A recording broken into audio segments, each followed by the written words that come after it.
J-Moore, the very best reviews. Tell them none can contest, we gon' What's good, everybody? Welcome to the show. Appreciate everybody for coming through as always. We're gonna go ahead and break it down into some of the latest news of the week and things, and also mostly focus on Diddy, because a lot of new stories, it seems like everybody dropping a new story every day. It's hard to keep up, and I got a lot of thoughts and conflicting little views on what's going on with Diddy. A lot of this stuff, it seems, a lot of this stuff is just one moment seems kind of crazy, over the top, like the baby oil bottles, which they are now saying have been laced, which that right there is a whole nother thing. I got a lot of conflicting views on with that, as well as a lot of this stuff. The new A-list has actually been revealed, at least a lot of the people, which, a lot of this stuff is really hard to probably guess, because we've seen publicly who he's partied with through the years, but then again, we don't know still everything what would be going on, who stayed. It's allegations that Denzel actually cussed him out or something because he was allegedly felt disrespected because so much was going on in plain view. And it was one interview I even remember when Denzel said something about parties in Hollywood. He said, you need to leave before 10 o'clock or something like that. So he didn't necessarily say which parties or anything like that. So anyway, it's a lot of that going on and things. And then also, a lot of this type of stuff has been going on for years in upper echelon of people. And Hollywood or Hollyweird or New York, all these different things going on, eyes wide shut type stuff, Epstein's and things and all kinds of stuff. So, I mean, a lot of people have heard of the casting couch and Matt Lauer, and he had the little button on the door allegedly to lock him in and different things. And we get into a lot of different stuff. A lot of people may not know or heard about different people and allegations and stuff. So, and also I'm gonna get into the comments as always, and then I'm gonna put in the link. So if anybody want to make some comments about this stuff, feel free, hit the link, and we can get into it. All right. And so I'm gonna put the first link in there now. So if y'all want to come through, feel free. First thing is the only thing I ask is, of course, be respectful and try not to cuss too much. That's all. But other than that, feel free to hit that link. You don't have to have the camera on, but it don't hurt either. What's up, Rashonda? How you doing, sis? Appreciate you for coming on through. John James in the building. What's good? Chris Hughes from Ohio. What's good, Ohio? What's up? We used to call it Ohio's up in there. Well, I used to go to school in Ohio. I went to college over there at the Wilberforce. That's when I actually met Dave Chappelle during that time. But that was before he was known as, superstar Dave Chappelle that he is now. This back in 99, 2000. But, it's all good. It was some fun times out there in Ohio. Crazy times, but we go ahead. I'm going to get into this first article. Let me pull it up about Diddy's A-list being revealed. Now it is saying here that it is a who's who of people. I'm pulling it up now. Bear with me a moment. All right. It says that it's got all kind of people on this list, from Jay-Z and Beyonce to Ashton Kutcher. Now, Ashton Kutcher is saying they've been friends since the 2000s, and all of this is allegedly. I mean, I can't verify what these people may or may not have done. So, for of course, YouTube and legal reasons, these are all allegedly on my behalf. But it say that Diddy has been friends with Kutcher since the 2000s, and they have been fast friends since he told him when he was on Punk, "Don't punk me," and he said, "Hey, everybody on the table." And after doing that, they became friends. And then one comment, it says they asked him about some of the parties, and he says, "I got a lot I can't tell." So I don't know.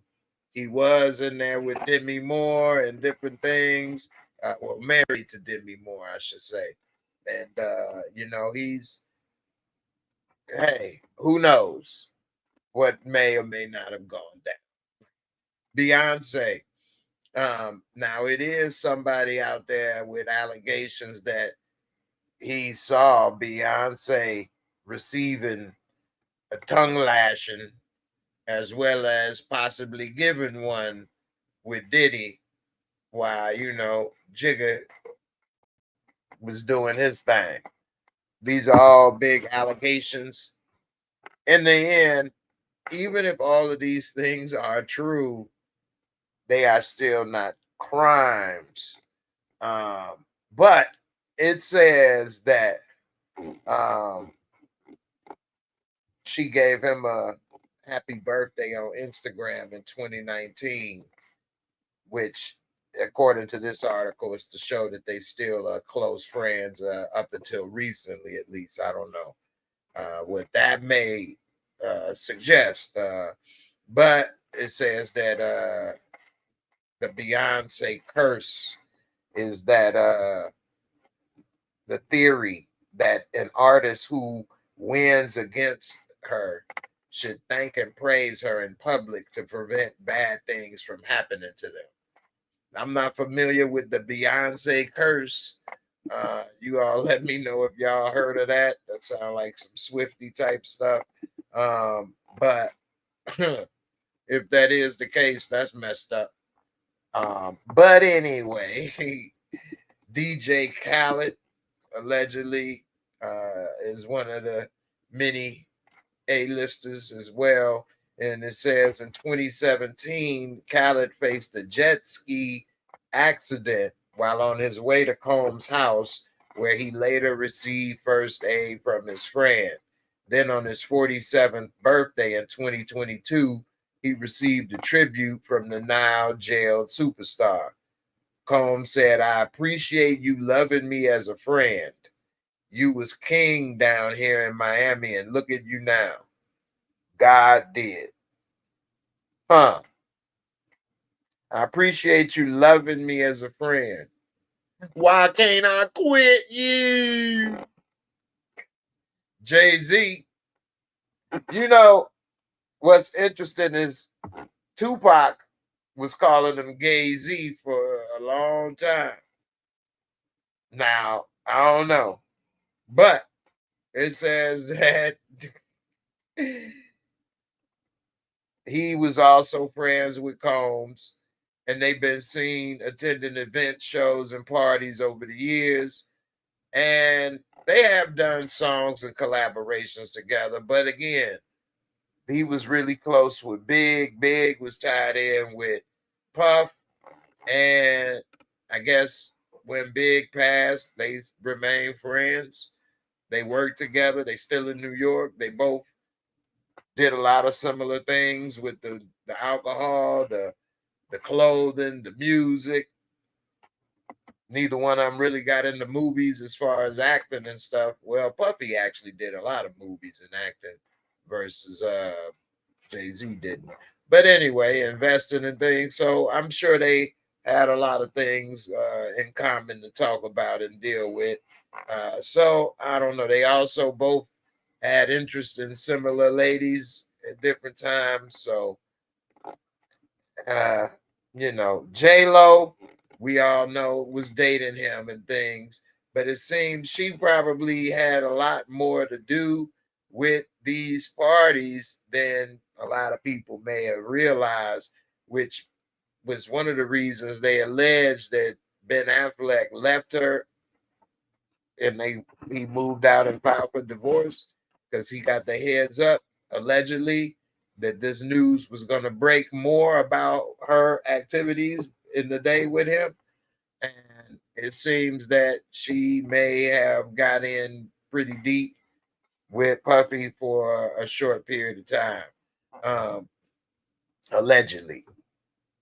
Allegedly.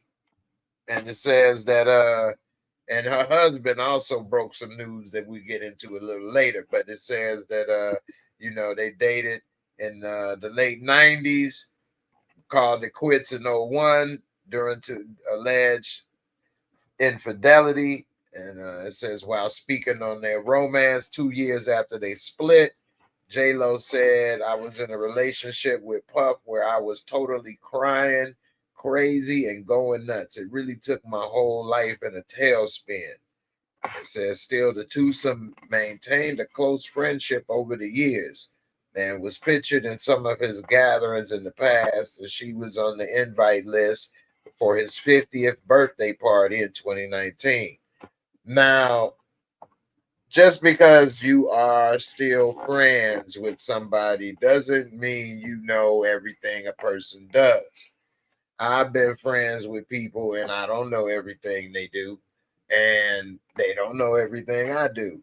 Not that I had a whole lot going on, but at the same time, it's kind of hard to know what everybody is do behind closed doors when you, especially operating on these type of levels. They traveling and going all over the place.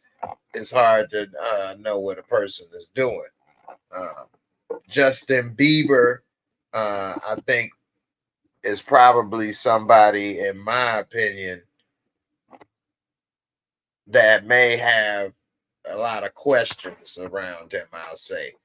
Just because of his young age, when he became introduced to all these people with Usher and Diddy and all of this stuff, and just because he could be even around or seeing certain things at a young age could possibly be bad for either him or Diddy or whatever. If he's around certain things or involved in certain things when he was underage, it may not be good. But it says here that they bonded through Usher, which, a lot of people knew that. But it says in 09, he released a YouTube video titled Justin Bieber's 48 Hours with Diddy. The update showed him and Combs hanging out at the latter's mansion.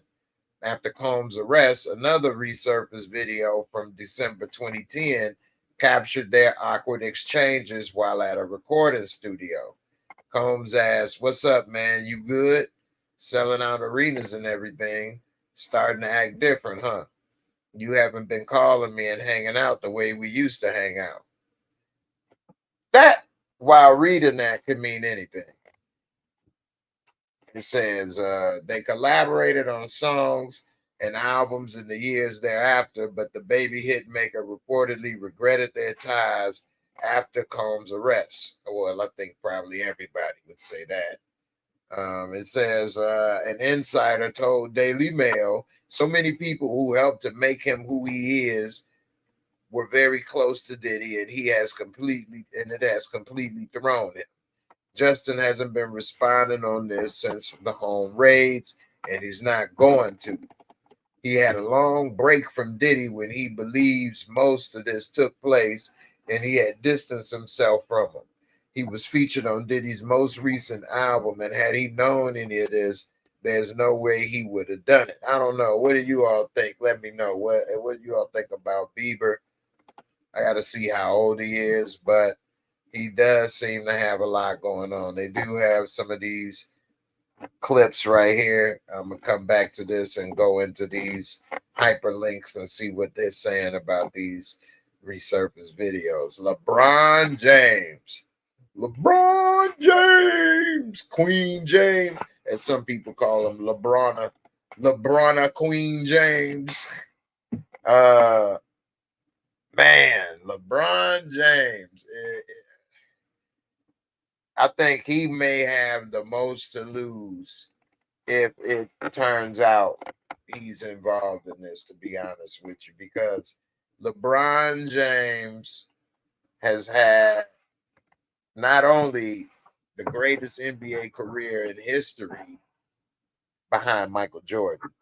Yeah, I said it.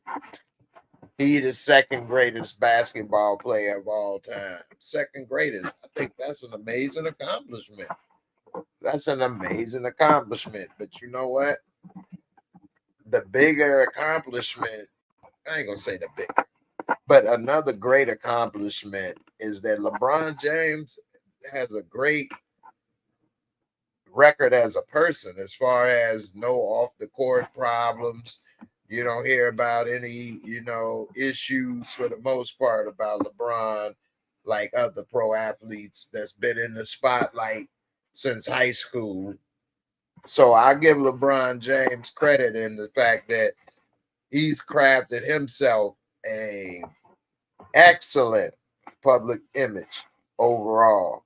And if it comes out that he and his wife or just him was involved in a lot of this stuff, I don't think it's gonna look good. There's been allegations that LeBron has been a little freaky deaky and had a little swinging thinging, but for the most part, they've all been allegations, and LeBron has been able to not have to really have anything serious come his way. So I think if this was to come out, I think LeBron has a big hit. Look, Beyonce, that wouldn't look good for her either. If it comes out that she was letting people take turns with her at these parties and things, I think that would be bad for her as well. But LeBron, I mean, his son in the league and different stuff. I don't know. I put the link in the comments. If you all want to come on and comment about this, go ahead and click the link in the comments, and you can come on up and we can chat. Tell me what you think. Damian Kinney, you say Shad Moss, aka Bow Wow, said he's going to miss Diddy parties. Oh yeah, I did see. I was thinking the feds will be looking for Bow Wow on the party footage to see if he was at the parties as a minor. He was involved with Jermaine Dupri a lot as a youngster. He kind of grew up in this culture. He actually was with Snoop first, and Snoop sent them over with Jermaine Dupri because he was on Doggy Style as that little kid in the classroom and say, "What do you want to be?" "I want to be a mother hustler. You better ask somebody."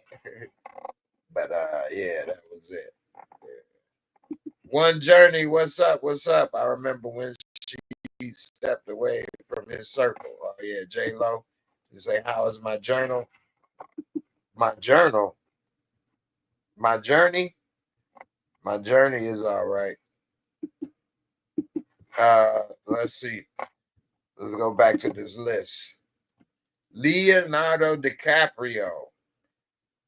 I don't think this is what hurt his reputation too much in the sense that he's kind of been a playboy. And they know kind of. He's been known as a playboy, and he's an actor, and he's already got enough things going on. But who knows how deep things could be with people.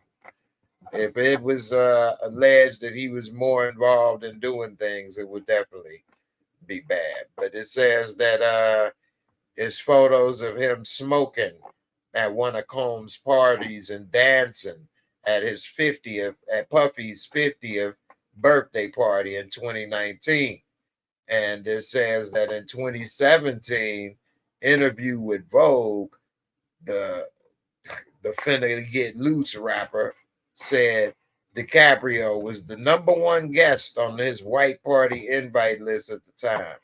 I mean, that's not something big, I don't think, to say. I mean, I think Leonardo DiCaprio would probably be most people's number one list for their party, the number one guest.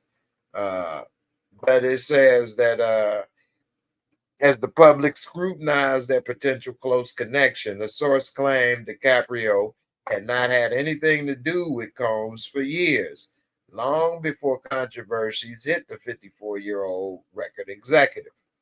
The insider told the Daily Mail he attended a few of his parties back in the early 2000s, but literally everyone did. They were not freak-offs. He has nothing to do with any of that world. So for anyone to assume that he will get roped into this based on a few grainy photos that are more than 20 years old is ridiculous. Well, you got a good point as far as everybody would go to those parties back in the time period. And it would have actually been a badge of honor or something people would have wanted to do, which would have been to go to one of Diddy's parties. Now, let me stop for a second before we get to Lil' Kim. Remember that earlier this year, the biggest and most watched interview of all time, Cat Williams said Diddy parties. You're gonna have to tell Diddy no, because Diddy gonna be calling. Diddy wanna get in there. You're gonna have to tell Diddy no. I need some water for me to do my Cat Williams impersonation, right? I can't just bust it out right just yet. Hold on, man. Gonna liquidate these pipes. But you know what, pimpin'? You gonna have to tell Diddy no, cause Diddy gonna call. Diddy gonna want to get up in it, and you gonna have to tell Diddy no. This gonna be the year of the truth coming out. Hey, it's a lot coming out, ain't it? Everybody dropping something about Diddy after I go through this A-list, the beginning of it, which, you know, it is what it is. A lot of these names probably ain't too shocking. Lil' Kim, what do y'all think about Lil' Kim and her career? I mean, there's no reason why she ain't still rapping unless she chose not to. I don't know. I didn't keep up with Lil' Kim. Maybe you guys can update me on what happened with her career. I know she started getting plastic surgery, but I don't know why she stopped rapping. I know Foxy Brown had some health issues and things, but with the way Diddy has done with a lot of his artists, their careers, longevity is not one of them. Anyway, it just says here that they've been friends for a long time, basically. And she was at his 50th birthday. Now, Mariah Carey, it says, released her memoir. Now, this right here I thought was an interesting comment.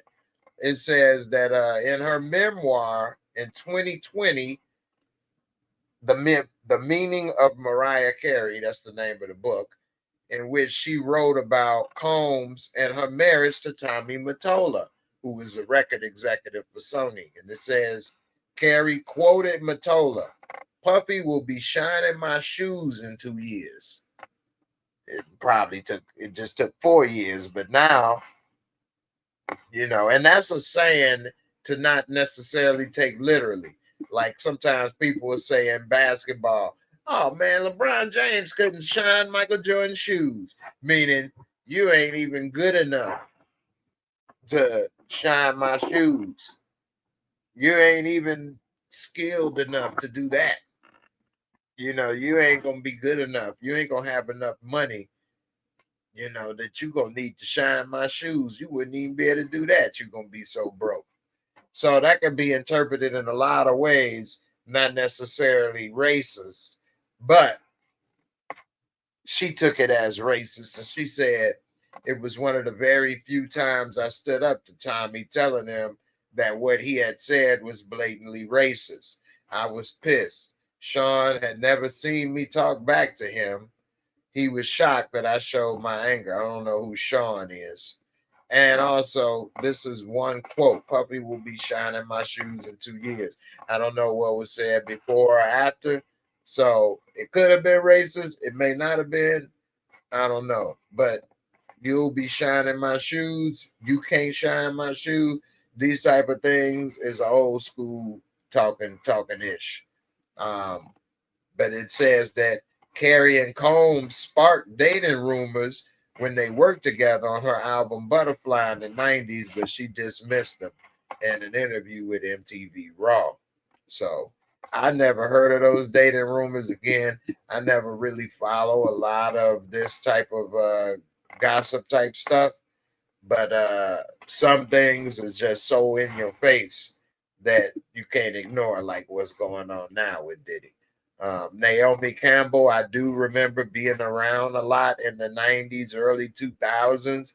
I didn't know that they actually had a relationship dating, but it says after being romantically linked in the '02, Combs and Naomi Campbell constantly appeared at public events together.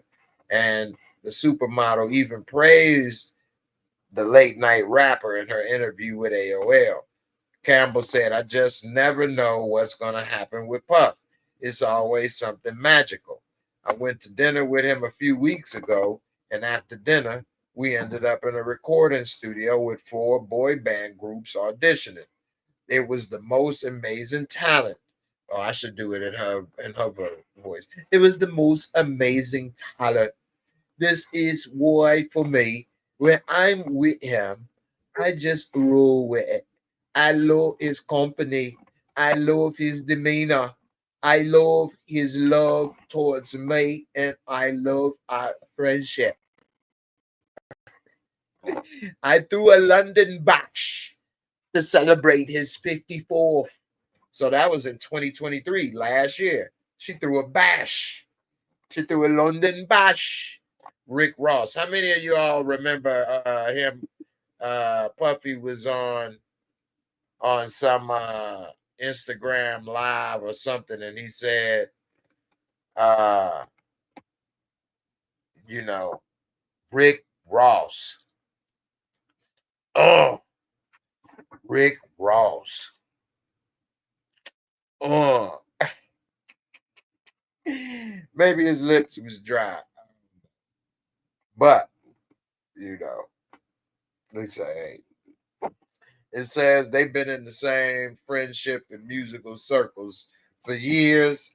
And in 2023, Combs gifted him a golf cart after the 48-year-old hip hop artist moved to Miami. Well, I don't know. Them type of gifts is something people with money give each other, nice gifts. Usher, it says in 94, Combs and Usher lived together during the early days of the latter's career. During the 2016 interview with Howard Stern, Usher opened up about what it was like living in Diddy's pretty wild home. It says there was always girls around. You'd open the door and see somebody doing it, or several people in the room having an orgy. You know, the only problem with that is in back in 94, Usher was pretty young, pretty young. So I think Usher was definitely underage or close to it in 94. So, that's the thing that's questionable. But also, I'm sure the statute of limitations is over. And just because a person under the age happened to see something that people was doing because they opened the door doesn't mean that it's a crime. I don't believe so. Again, I'm not a lawyer, but if they not trying to bring you in or do it in front of you on purpose or do these things and you a kid going and opening the doors and stuff, I don't know. It's maybe different. Uh, let's see. It says Will Smith. Now, if Will Smith is involved, I don't know. But there's been rumors as well that Will Smith and Jada, like the swinger-linger, ding-a-linger, already done had a couple entanglements. And I don't think this would possibly be very shocking. Although Will Smith has been able to keep clear of controversy as far as the women until recently, and that was Jada's side. So I don't know. But it says here, other than the slap, because Combs was at the same ceremony and he tried to become the bridge between what happened. And he said, I just want to say, let's make some noise for Amy Schumer, Regina Hall, Wanda Sykes. Got to give it up for Wanda. I did not know that this year was going to be the most exciting Oscars ever. Okay, Will and Chris, we going to solve that like family at the gold party, okay? But right now, we moving on with love. Everybody make some noise. I don't know. He could have been trying to do right. Just because some people do things that could be crazy, don't mean that's what they do all the time. So I don't know about that. Young Miami, I think if she was involved in some of this stuff, wouldn't look good for her. But I think she probably may not have been. I don't know. She was only with him for a short period of time. But it says that in 2023, when asked about her relationship with Combs amid abuse allegations against him, rapper Young Miami said, I can't speak on something that I don't know. I can't speak on these allegations because I wasn't around at the time. I don't know that person, and that wasn't my experience. They dated between 21 and 23, but they still attended events together for even after the split. I don't know. I don't think any of these names are too shocking. You guys let me know if any of these names or anything were surprising to you. Let me know what you think about that. Also, I'm gonna put the link in if anybody want to come on up. But I see some people are definitely. I don't know about if you got a black picture and all this stuff and don't know and all. So yeah, some people like to come and play games. I ain't trying to play no games on the chat. If you want to come up, talk, let's talk. And Bambi, what's good, sis? You say you came in so late. Not sure if you was mentioned, but Joni Hill party with Diddy 3 days non-stop straight and bragged about it. I know he saw a whole lot, allegedly. I bet you he did. It was probably the time of his life. You know, he was a bigums. He lost a lot of weight, but he probably was happy to be there 3 days straight. It was probably the time of his life to get some of that marathon punani, allegedly. But yeah, it's also some other stuff. I pushed the wrong thing. Where's my shoot? But yeah, I had this other article here. This way. This list of folks, man, I don't know, man. It wasn't nothing too shocking. It seems like it's very easy for people to quick to pile on or a lot of this stuff to come together. I don't even know if that was probably like it says that was the list revealed. Some, but I want to see some of the people like Tim Cook from Apple or something if he was there or different things because you know it seemed more interesting that way. Some of this stuff that they revealed and things. I think a lot of these people, we probably already assumed they already had a lot going on or whatever. But it's another article right here where it's that the bottles was laced. So here's the thing with that I got a problem with is that if they are laced with the date rape drug, Rizzle drug, GHB, then who did it? Like Diddy didn't put that in 1,000 bottles.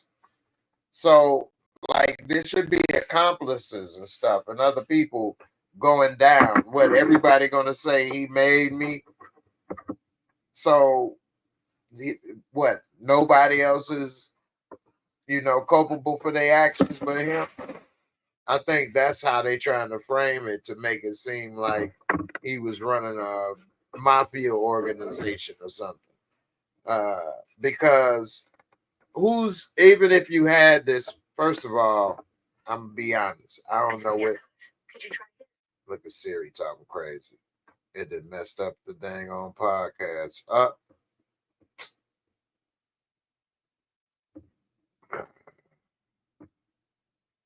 Anyway, how does this work? I'm gonna Google it now because I don't know. I ain't gonna Google how the date advantage drug works, but I'm gonna Google what is it? Is it a liquid form or what? You all let me know. I ain't even gonna need to Google it because it don't make it ain't necessary. Because here's the thing: whether it's in a pill form, liquid form, or whatever, who's gonna go through 1,000 bottles and put it in there, or break it down, or chop it up, or get that much of it and put it in, or was only some 100 laced? He ain't get to the rest. I don't know. Maybe 2 or 3 was laced, and that was what was in his room. I don't know, because who's doing this? That's gonna take a long time. You try to bag up 1,000 bags of weed, that's gonna take a long time. So I don't know, man. I know it just had to be more involved with that. Okay, Black Butterfly. Appreciate it. That's why I love y'all. Y'all got knowledge out there. You say it come in powder, liquid, and pill form. Well, I definitely know they couldn't have been using no pill form, because then they would have had to what? Drop one pill in each thing and it'll dissolve. I doubt they'd have did that. They'd have probably had the powder or the liquid. And then what? Open up each bottle, put a little in each one and put it up. And that right there would still take a lot of time. And I'm sure Puff ain't doing that by itself, which means somebody else should be in trouble. Where's all these people? That's just like old F, with the island F. What happened to how he get accused of doing all these things with the girls, but where are the clients? Why did none of the clients on the list go to jail? Because if they were doing the stuff with the girls, shouldn't they go to jail too? But they didn't get released somehow. You know what I'm saying? That's the thing. And that's how conspiracies get formed. Because you're wondering, okay, if, like normal, woman selling that little Punani, selling that twat selling, they take the John and the seller. You know what I'm saying? They take the twat seller and the John, So, I mean, I don't know. Maybe it's a little more different when you on a higher level and you on what you call it, islands and stuff. And Bambi, you say they said they want Diddy and his accomplices. Hopefully they'll be revealed soon. Well, we'll see, because they're gonna definitely need to show something. Otherwise, who is he doing this to and with? Damien Kinney, that Diddy former bodyguard, said Diddy drug addiction progressed from taking painkillers for an injury. Once Diddy moved to Cali, he got off into the party lifestyle. Huh. Okay, well, that's the first I heard about his drug addiction out there. But again, I'm not surprised. One thing I learned in life in my short little time here on Earth, I guess I'm halfway, a little more past halfway to middle age. But I know that one thing I know for sure is I do not know what people be doing, man.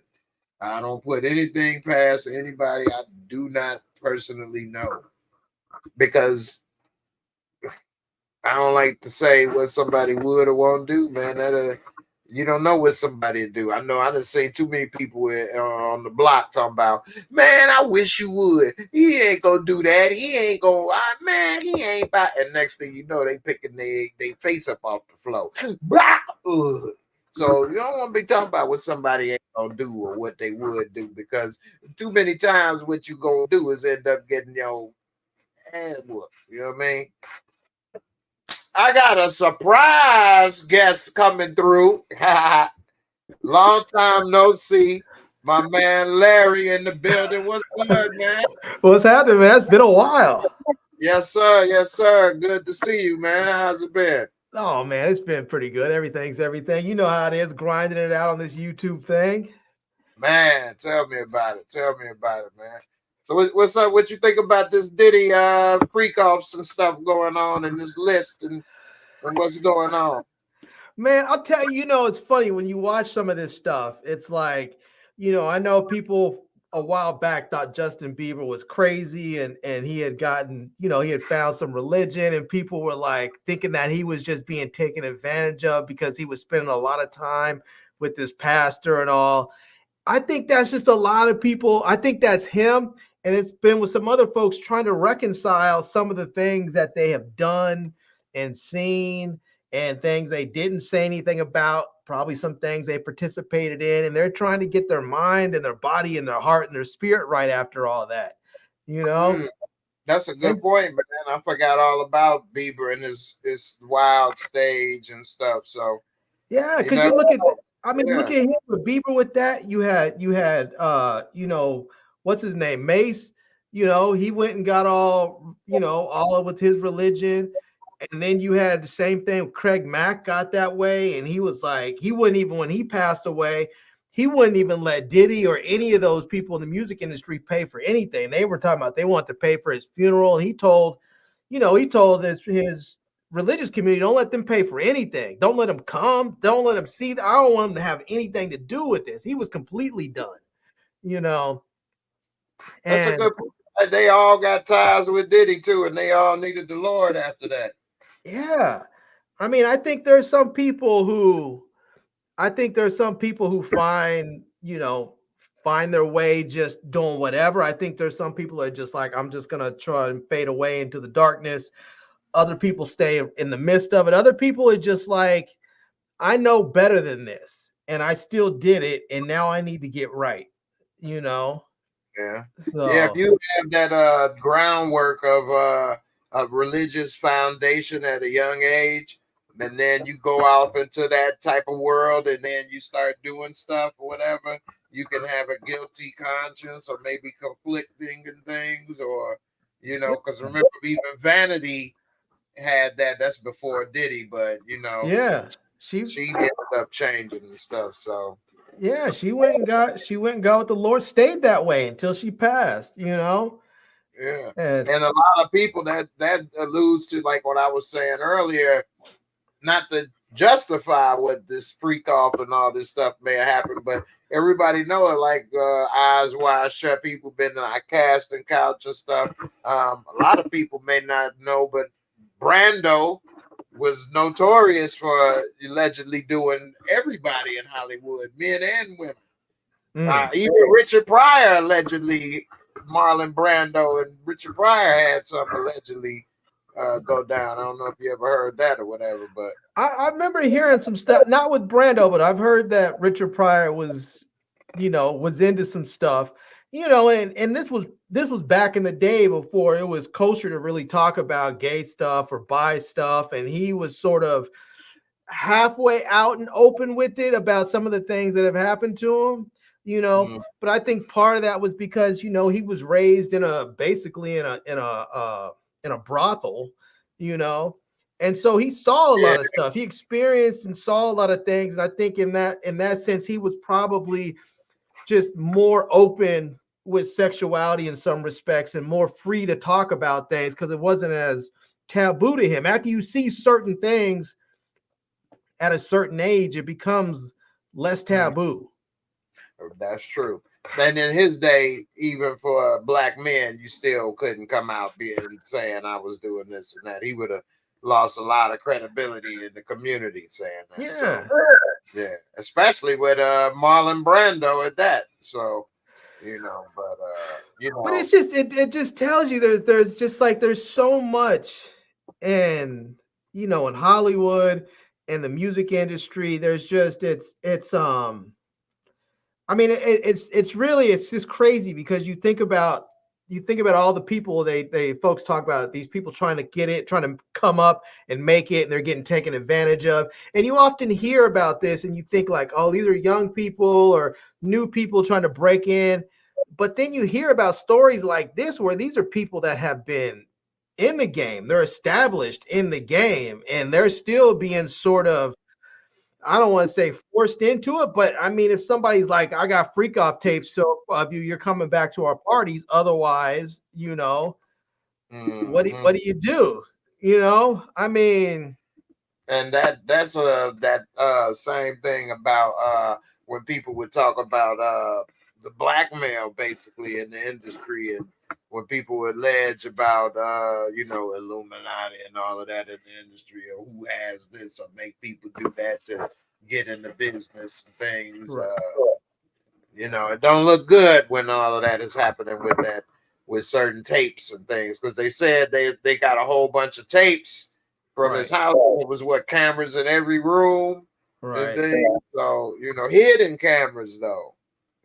You know it's interesting too. If you look at, and I hate to say it like this, but there's something to be said about someone because a lot of this stuff they talked about was, you know, you had drugging people and stuff, but there was also a lot of threats of violence, and Diddy used to run around with bodyguards that were armed and threatened to beat people up. But when you look at someone who's not afraid to use violence as a tool, and you look at someone like 50, who was basically like, I'm not afraid of you. I'm not afraid of you. You have guns, I have guns. You know, I've been shot 9 times. If the Lord wants me gone, he could have had me gone at any one of those 9. He obviously decided he wanted me here for a reason. I'm not afraid of you. And for years talked shit about Diddy. For years was telling people this dude was gay, had all kinds of weird, freaky stuff going on. He did. And, you know, and he was unafraid. Yeah. And I think that's one of those things that's a bit of a reminder with people. It's like, if people can do things to you if you're afraid, if you basically just say, I don't really care. It's like someone trying to get blackmailed. If some CEO had an affair and somebody's like, I know you had an affair, I'm gonna tell your wife. Okay, tell her. Tell her. I'm not gonna pay you anything. Tell her. If you think that's gonna, I'd rather pay my wife than pay you. If she's gonna divorce me over, I'd rather give her the money than give it to you. You know. Right. Yeah. And then also, it's also when he know that people want stuff from him, like they want in the industry, or they want to have a career or whatever, this and that. Just like it's a new story came out about a massage therapist or whatever that came, and Diddy invited him, and allegedly he went down on him and they drugged him or whatever, and he couldn't resist and was passed around like a party favor.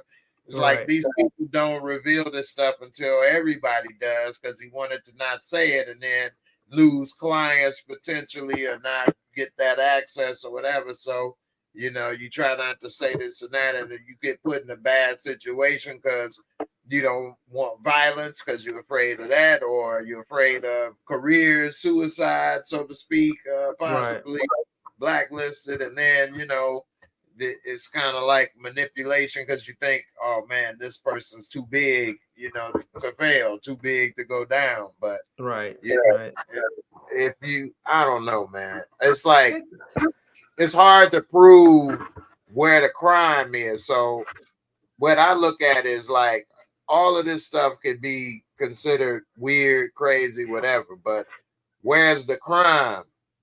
So, you know, if they say that he put that stuff in, even if he put that, I don't know, you got to show he did it. If you're drugging people, I mean, that's a crime. It's like, I mean, you can't, I mean, this is the thing. If you go to a frat party, who did it? He did it. He sat there with it doesn't matter who did it, though. It doesn't matter. It's just like how they talk about, if you go to a frat party, these girls that go to a frat party, and even if they drink themselves into a stupor, They sit up there and drink and drink and drink until they're so drunk they can't even barely stand up or they pass out and they go to sleep. They go to some bed in the upstairs to go to sleep, and the guys come in and just basically run a train on her. They've all committed rape. All of it. Yeah. It doesn't matter how she got incapacitated. It doesn't matter how she got drunk or how she got high. It doesn't matter. It's the fact that she is, and they took advantage of her. And well, I'm looking at it as like this. So if he could say he didn't know, he's got some type of, in a way, because if it's that many or something, I don't know how many was laced or whatever. If it's 1,000, you gotta know. How you not know 1,000 was in your possession? They all laced. I mean, but, yeah, bro, come on. We've all been there. I have been out at times. I have gone out on dates with girls when I was single, and they've gotten too drunk, and they're like, they want to do it, and I'm just like, I'm not doing it. You're too drunk. I know you're saying you want to, but you're too drunk I feel like you're too drunk to consent. I'm cool. We can wait till tomorrow, and just, I mean, it's just, you know. Yeah. See, and then him at these parties, I think a lot of these people, I mean, the date rape drug, I think is his biggest problem. They saying the trafficking and stuff. I don't know about that. So what if somebody, I don't understand that. Maybe you can explain it to me. But so if he gave a woman transportation to, because they try to make it seem like he a pimp, or what? If he provided transportation and then they came and then they had, you don't even have to be a pimp. It could just simply be that you brought somebody across state lines for, like, if you pay, like, that's how they got Elliot Spitzer. It's like, if you pay someone, you pay a prostitute, and you say, hey, I know you're in New York, but I'm going to be in DC for the weekend, and can you come spend the weekend with me at my hotel? And she's like, yeah, great. So you pay her, she catches a train, comes down to visit with you, spends the weekend, boom, you're now guilty of sex trafficking. She has to be a prostitute, though. Well, you pay. She doesn't have to be. I mean, I guess if you pay for it, So if I have a girl that I meet online and I say, hey, why don't you come down here for the weekend and chill with me, and I'll pay for your plane ticket, and she flies down and chills with me and we have sex and then leave, she can say I sex trafficked her. There is a distinct possibility that she could, because if it's just something where you guys were just planning on chilling, that's one thing. But if you brought her out for the explicit purpose of having sex and she knew that's what it was, and then they could say that she was sex trafficked. Like if she said, hey, I came out there, I knew that, like, I went out there, I knew what the expectation was. He wasn't flying me out there to play tiddlywinks, and so there's a possibility. I don't think anybody's really gonna do that unless they need a reason to come after you. They can come after you like that. Right. Of course. That's why I'm like thinking this is coming up now, because of course we all heard conspiracy theories. Myself, I do like a good conspiracy theory. They are juicy, and the reason why this one is so juicy is because in the end of the day, they saying all this is coming because he came with the lawsuit against the tequila companies and things.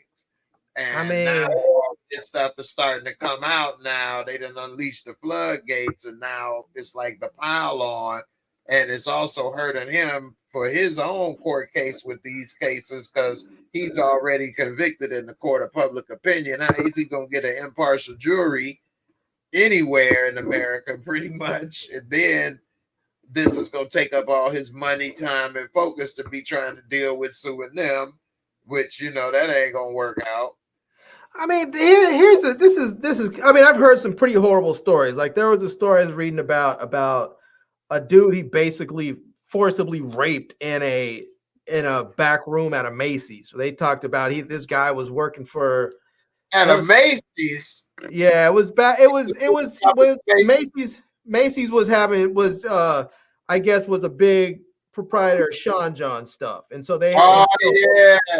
And so this other guy was working, I think he was working for like FUBU or somebody. He was working for some other brand. And apparently Diddy was upset that this guy, because he was there to do some big Sean John promotion, and he was upset the guy was there and he was working, and he was like, why is he here? Blah, blah, blah. And basically Diddy and his armed guards forced this guy into the back room and at gunpoint forced this dude to suck Diddy's dick. And the dude was traumatized by it, but he's like, what am I gonna do? I got guns on me. He said right after this was over, he said, Diddy just grabbed like armfuls of Sean John stuff, went out front and started throwing out free clothes to people like nothing ever happened. And he was like, he reported it. The guy was like, I reported it to Macy's security. He said he reported it to his employer, and it wasn't, I think he said it wasn't, but maybe a few days or a week later or something that they fired him. Apparently it was like Macy's security had contacted his job, his whatever that brand was, and said, hey, if you want to keep doing business here, you need to fire this guy, and had him fired. And wow. And this guy is one of the lawsuits that this attorney from Houston has, where he said he has 150 something people or whatever that are filing suits against Diddy. He's one of them. But that's the thing. It's like, even if all this is coming about because he filed some lawsuit, or because he's, this lawsuit he has with this tequila company or whatever, even if that's the case, why this stuff is coming to light, it doesn't mean that he didn't do the dirt. He still did all this shit. That's true. He still did all of it. The only thing is that he forgot the golden rule. You're protected as long as you're making people money. And you bite the hand that feeds you. Yeah, once you start saying like, nah, I want this, I want that, and now you're saying, I want to take your money. You don't get to make money off of me like that. I want more. But now also, they're saying, keep in mind, this also tie in with the conspiracy of putting the black man back in this place, getting too big, whether it's a Cosby, a Kelly, or whoever. Yeah, they may have done these things, but the powers that be didn't care. They looked the other way for years because they may do the things too. Not saying it's okay for either way, but it's like blackmail. They all doing it or whatever, and they hold it on you. If you ever think you can do this, if you ever think you whatever, we'll wop and ruin your reputation and do this and that. Whether it's true or not, that's the good thing about conspiracies. It's hard to prove. You never know. No, you're right. It's hard to prove. And this is the other part. This is the other part that gets me, because I've seen a lot of black folks online talking about, oh, this is just the white man about doing this and doing that. And they say, oh, what about Weinstein? Oh, what about this person? What about that person? What about Epstein? I'm like, first of all, Epstein's ass is dead. They locked his ass up and then they killed him in his jail cell. So don't give me what about Epstein. What about Weinstein? They locked his ass up too. That he knows security cards. And they believe that he's believe me alive. I don't know. That's the thing. They keep going and going and going. Somebody probably think Elvis still alive. He'd be 100 if he was. But the thing is that, like, I mean, these people are getting locked up. They're starting to come after these people, and for whatever reason, to me, I think I look at it like this: if they're coming at you because they're thinking they're trying to keep the black man in line, or because you're trying to take money from them, where they feel like, hey, we gave you an opportunity, you're making plenty of money, now you're trying to take more. Yeah, maybe we're taking more than what we should. Whatever the case may be, the fact of the matter is that dirty shit that they're coming after you for, you did it. And so I have no sympathy for you. None. If you sat up there and you date raped anybody, I don't care. I know there's a lot of focus on the fact that some of these people were kids at the time, 15, 16, 17 years old. Don't get me wrong. That's terrible, horrible, whatever. But it, to me, is just as there's no difference to me if you date raped a 28-year-old massage therapist, or, a 32-year-old singer or rapper, or, whatever. I mean, now, where I don't have as much sympathy for is when you have sex workers out there, if they know the deal, because some of these sex workers apparently went to multiple parties, they became sort of staples. If you know you're going to go to one of these parties and you're expected to take drugs and have sex with whoever it is. Okay. If you go, I mean, maybe the first time you go and you're like, no, I don't really want to get high. I'm cool with all the sex stuff. But you're like, they say, no, you need to drink this, you need to take that, and you do it. And then the next time you go back and back and back, you know what the deal is, you know? So. Like Superhead. Yeah. Although she wasn't really getting paid a lot, but she kept coming back and being involved, which that's another thing that shows that culture. And also, if you listen to music from that time, that's all they kind of allude to, a lot of stuff of what's going on and what these freak offs and stuff to a certain extent. You know, that's like Dream to a certain extent. But and people, and there's a lot of people out there. There's a lot of people who are just absolutely enthralled with celebrity culture. They love it. They are just obsessed with it, and they are willing to do anything to be around celebrities, just to be in their proximity.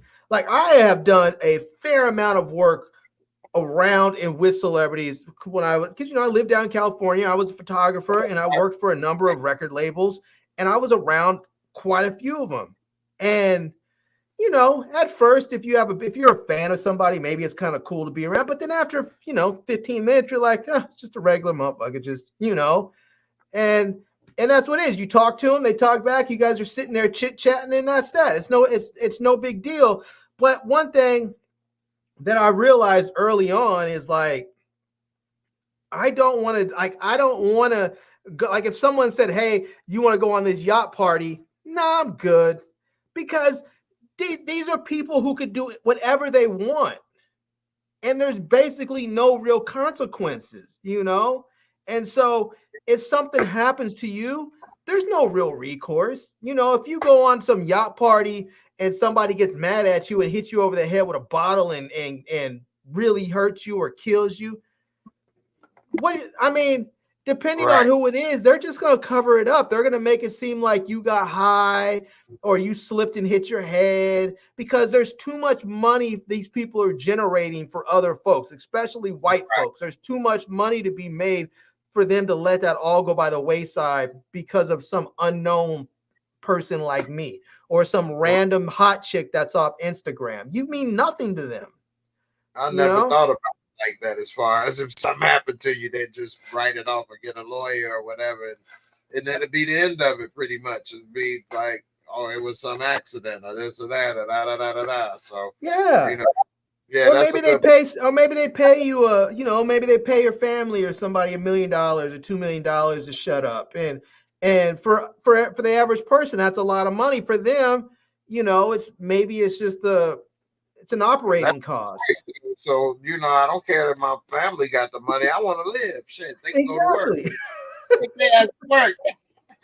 Yeah, take your ass to work. Give me my life back, whatever the hell it is, and you keep your money. If you want to give me the money and I live and not be, I can recover or something, fine. Other than that, look, I got another one I want to show you right quick. Another dropping is like when it rains, it pours. But JLo husband, who we ain't heard from in so long. This the first one, I believe, not Mark Anthony, and it says that he's claiming that these freak off parties was the reason why they had the divorce. And another conspiracy theory is that's why Ben Affleck left early, is because this recent time is because he got the heads up that a lot of her info was about to drop.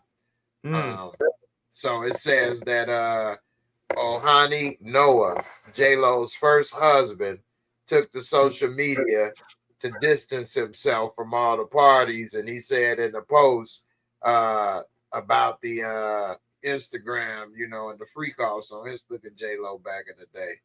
And this really helped blow her up in the music career, being with Puff. Because you remember, and I remember at this time. A lot of younger people may not, but she was questionable into going into the music career because she barely was doing the movies with Selena. She went from In Living Color. Now she was doing this Jenny from the Block, and this really put her on the map. But it solidified her with some street cred a little bit. But It did. yeah, it said he say, "Oh, ask her about the sex tapes he added, and the 734 dildos and the baby oils." It said he said, "I'm not on the list." He put on the post to those people in the media outlets asking if I ever went to or participated in that piece of shit Diddy's freak off parties. No and no, never. But my ex-wife JLo did. Ask her. He said, Yeah. wow. And ask her about the deal. Woo-wee. And it says that he continued urging the public to question her regarding the explicit recordings and other questionable items federal agents claim to have found during the investigation in the Combs. And this is him and her. And that's what Ben Affleck allegedly, one of the conspiracy theories is he has friends and stuff in the FBI and things. And they gave him a heads up like, hey, it don't look good, bro. The man even gave him some info, you know, because they was married just now and he left quick. Yeah, that was their second time around. Second time, which they looked like they was gonna be there for good this time. Yeah. But that first time they was together was after this Diddy stuff. So he was with the new one. That's the thing that I had one time talked about on this about relationships. And some people was telling me, especially women, that I didn't need to know this. But this is the thing. If I meet you, okay, after a certain age, you don't know a person. You only know what they tell you. So, you know what I mean? So after I meet you, we all past that age now. So if I meet you, you can be brand new, but don't not tell me your past. Like, I don't want to be in love with you and we about to get married, but you never told me you was a crackhead or a hoe for 10 years or you did that. But they be like, but why I need to tell you that? Because I ain't that person now. Because if I don't know you fully, you know what I mean? I can be somewhere and then people be thinking that they could still give you $20 or something. Now I'm looking stupid. Right. You know?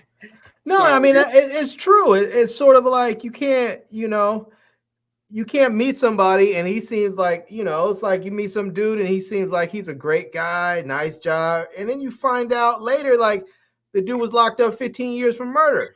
And you're going to be like, wait, what? How you never mentioned that? You'll be like, it's not me. It's not who I am. I don't mess with that life anymore. I don't mess with those people. I don't run with that crowd anymore. It's not me. Okay. But that's a big part of your life. You know, that's a big part of why you made a change and became the person that you are today. And if you're talking about being with someone, you deserve to know these things. And I agree. You know, I don't know. I mean, when you look at, I mean, I don't know what Ben Affleck's thing is. I kind of look at it like he wasn't wholly ignorant to this. He knew JLo back in the day.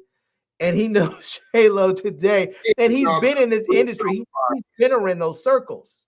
That's why I feel like she could have probably been able to tell him at least, especially the second time around. But she probably felt like, well, I think he knew. I think the reason why, if he left because of that, I think he left not because he didn't know, but because everybody else was about to know, because it was about to go public.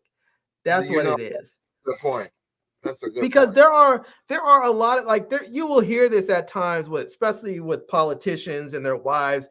They'll say you can do what you want to do, but don't let the whole world know. Like when they finally decide they have to leave, it's not because they didn't know their husband or their wife was cheating. It was because everybody else found out, and now they're like, I can't sit up here and look like Boo Boo the Fool in public. You know, you did what you did, but now you dragged my name to the mud and you made me ashamed because I'm looking like a fool because you did this and everybody knows that it happened to me. So now I have to do something. And That's a good point. Now let me drop this on you right here. Another news story to drop, and this one is weird to me because this brother been quiet the whole time since he got sick. But on Ricky Smiley, it says Jamie Foxx allegedly claims Diddy drugged him, leading to his stroke. Now he been quiet all this time, and we ain't really heard what happened to him. But now it's saying that in his upcoming Netflix comedy special, what had really happened was, it says he made a startling claim that Diddy was behind the stroke he suffered a year ago. And it said that Foxx, who's in the middle of filming this special, goes into detail about what transpired before, during, and after the health scare, saying Diddy was responsible for my stroke.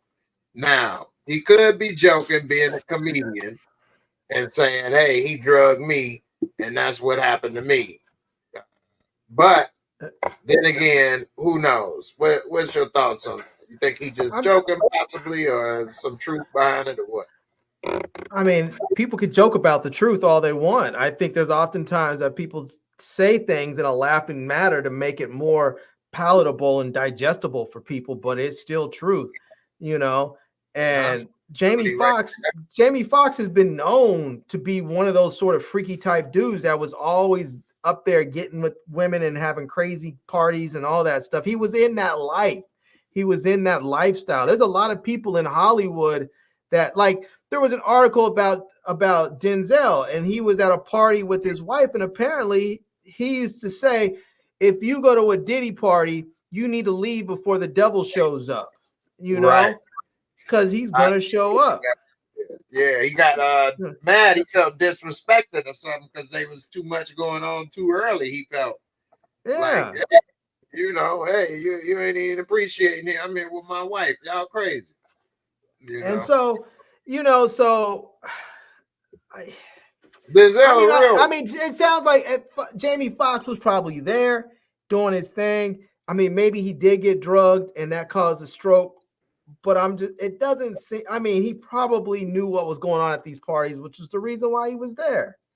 You know, it's hard. I mean, don't get me wrong. Nobody deserves to be drugged. Like, you don't want to be drugged against your will, you know. But at the same time, it's like, you know what these parties are about. Sometimes you just have to stay away. Like, if you go there and you're thinking, hey, I'm too big to be taken advantage of. I'm too big for this to happen to. He know better to do this to me. But you're at a party. If you get drugged and then somebody takes some video of you getting your back blown out by some gay porn star, you can think you're too big, but what are you going to do now? That video exists. You're out there with that. Somebody can hang that over your head. Yeah, you know? Especially the Black community. And what you're saying about too big, that's perfect to what this last one I want to bring up is this dude who's a pro athlete. And he said that he had went to a Diddy Combs party. This is People magazine. And it's saying that he went to a Diddy Combs party and was sexually assaulted. And it says that when he went there, let's say he had a lot of high-profile guests there, and they said this athlete owns a luxury car and jewelry rental business, and that Combs instructed him to meet in a private office. It says that the plaintiffs say once in the office with Combs, he noticed that the founder was intoxicated, allegedly approached him and exposed his genitals. Combs then allegedly grabbed the plaintiff's genitals through his pants and squeezed them in a rough sexual manner. The plaintiff claims that the situation escalated until an unidentified pro athlete entered the room and intervened. It says the man was one of 5 plaintiffs, one of whom was a woman who says she was taken advantage of by the mogul in 2000 when she was 13 and filed lawsuits against Combs in the Southern District of New York on Sunday. And the lawsuits are just the latest of a series filed in the last 11 months, beginning with Cassie. He really messed up with that, boy. He should have that one before. Oh, he messed up with that one, boy. Boy. They say the Yeah, most recent plaintiffs being represented. This is all the part I wanted to say is that it's about 100. He's representing 100 people. yeah, And it's class action. They yeah. all are individual cases. That's just crazy. That can damn near bankrupt him right there with 100 different lawsuits. And he got to have all these damn attorneys and the bill running up, and they know they got him by the balls like he wanted to have allegedly. I mean, I'm assuming that he knew this stuff was coming down the pike. Since they did these raids, I'm assuming that he was smart enough to start moving his money. I'm assuming he was smart enough to start putting his money in trust and have those trust in there, in his kids' names, his mom's name, basically everything out of his name, so that when they come for him, there's very little left for anybody to get. Yeah, they bankrupt bad boy. Yeah. So, because it's, I mean, who knows? Maybe not to say that it's going to be a good thing, but maybe some of the good thing that'll come out of this, maybe some of these bad boy artists that were complaining about not getting their publishing and all this stuff, maybe some of them will be able to get their publishing back because they'll be on the auction block for a very low price, since he's going to be needing cash. These attorneys seem like they're great and they're your friends, and they are. As long as you can afford to pay them, they're $650 an hour, $700 an hour, whatever they're charging, because once you can't afford to pay that anymore, they don't want to be bothered with you, So this is what I was looking for. That article I read was a good one, but this is the one where he was talking about being a big guy. This dude's a personal trainer, and he said he got passed around like a party favor. He said he came there, they took his phone, they made him sign an NDA, and then made him drink like a vodka and cranberry drink or something. And next thing he knows, let's see, where does it say? This is after the BET Lifetime Achievement Awards. This is when he went to this party.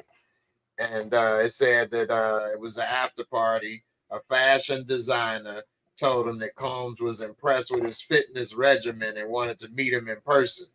And he said he hoped attending the party would help advance his career, so he agreed to go.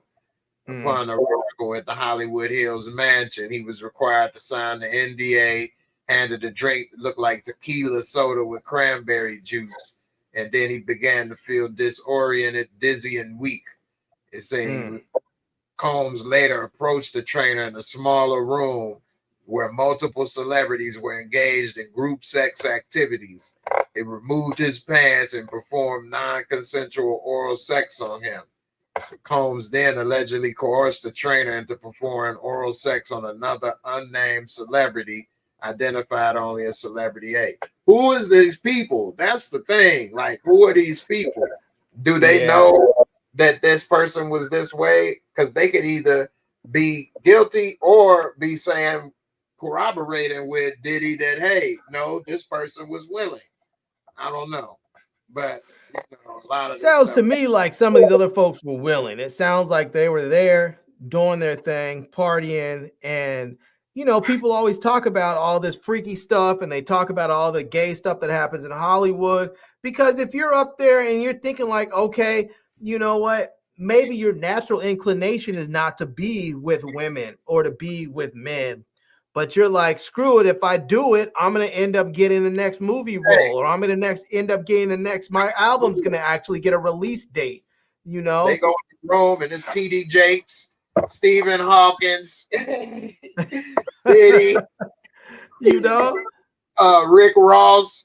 They like, go on and get in there where you fit. Go on and slob or something. Be like, right. Oh, I mean, it sounds crazy, but that's just one of those things. Like people, people just. I mean, that culture is so, it's so crazy because these are people who are so used to getting everything they want. partly they can get whatever they want because they're wealthy and they can afford to pay for things that they want. Right. Also because they're famous and people want to be next to them, so they're willing to do things they wouldn't normally do. You know? Yeah, and then on top of that, you have other people who want stuff from them.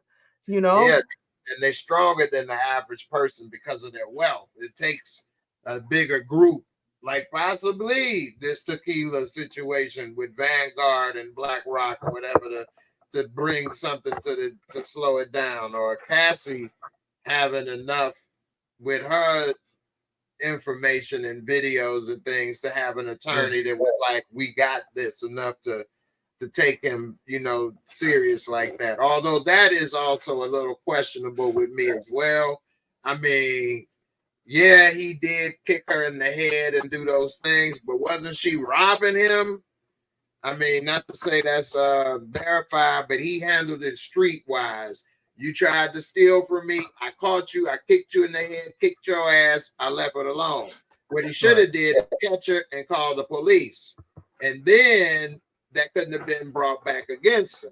But when you think, well, I didn't call the cops on her, I didn't want to do this and that, it then can come back on you, where then it's cops on you, and now you look bad and did this and that as well. So, you know, I don't know. Sometimes the street way bites you in the end. A lot of times, you know.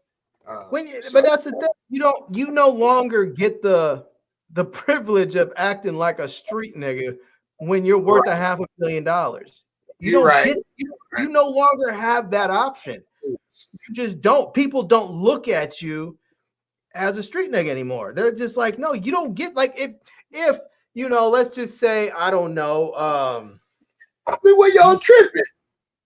I'm trying to think of somebody new who's coming up that, you know, that somebody might be like, oh, this is just some street nigga. He's one album, man. He doesn't even know. He doesn't know the difference. You know, but Diddy's been around forever. He prided himself on being like this big social, you know, whatever, with his white parties in the Hamptons and all that. People can be like, "Is your jewelry insured? Couldn't you buy some more? Why'd you have to kick her? Why'd you have to do that?" Which, I guess, is a good point. I mean, but you don't get you don't get the benefit of, especially nowadays with all of this stuff with, you know, the whole Me Too thing and all that stuff that's been going. You don't get any slack when you're running through the halls with a towel on, kicking your girlfriend in the head, and she's laying there basically in the fetal position, just completely defeated and given up. You don't get any slack. I mean, you think about the dude in the elevator, the one where they, you know, player Ray Rice. Yeah. I mean, there's been too much stuff where people have been seen doing too much. You don't get any slack anymore. You know, I mean, if you're a woman, sure, because look at, I mean, what's her name? Solange beat the shit out of Jay-Z, and all people said was, well, what did he do? I mean, that, you know, it's just a complete, I mean, that was a complete hypocrisy. They should have been like, she needs to be canceled like everyone else, but everyone's question was, what did he do? Yeah. And if he called the police and they said assault, then it would have looked bad on him as well. Right. So there's nothing he could do but just stay silent, which is what he did. But yeah, stuff. Big Bird in the comments, he said, when alluding to when I was just talking about Jamie Foxx and stuff, he say that's why Jerry Jones felt comfortable watching the Cowboy practice with Jamie Foxx, talking about the players' genitals on Jamie Foxx live video. Did you see that? Are you familiar with what I didn't see that, no. Okay, so about a week or two ago, this is hilarious. I do got it saved on my Instagram somewhere, but Jerry Jones is sitting. Jamie Foxx and Jerry Jones sitting in the stands watching the Cowboys practice, and Jerry Jones is like, "Ooh, look at him! He got he's 6'6", 220, got a 30-inch vertical and an 8-inch cock on him." He's like, he run a 6'6", a 30-inch vertical, got an 8-inch cock on him. Ooh, sounded like slave measurements, you know, and they had him at the office. Yeah, and Jamie Foxx was it. What did he say?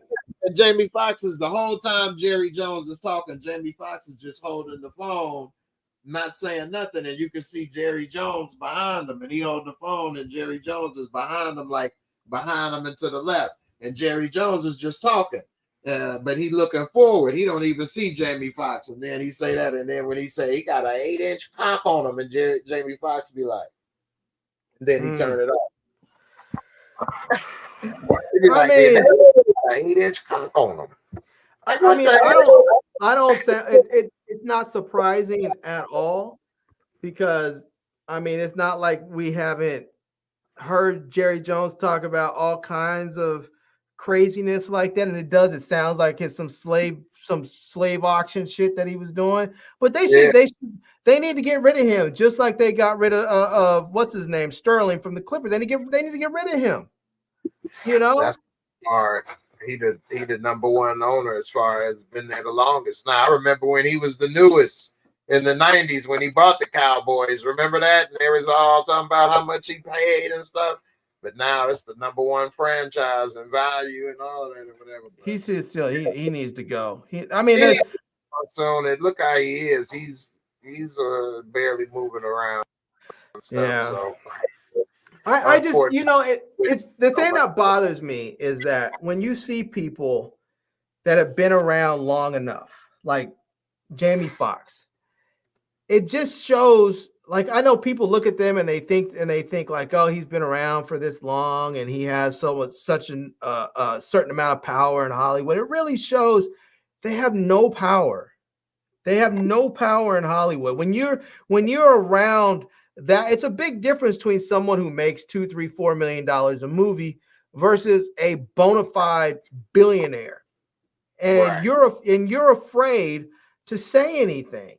You're afraid to speak up for yourself or for your people because you're afraid that you're going to be basically put out the pasture and you're not going to work anymore.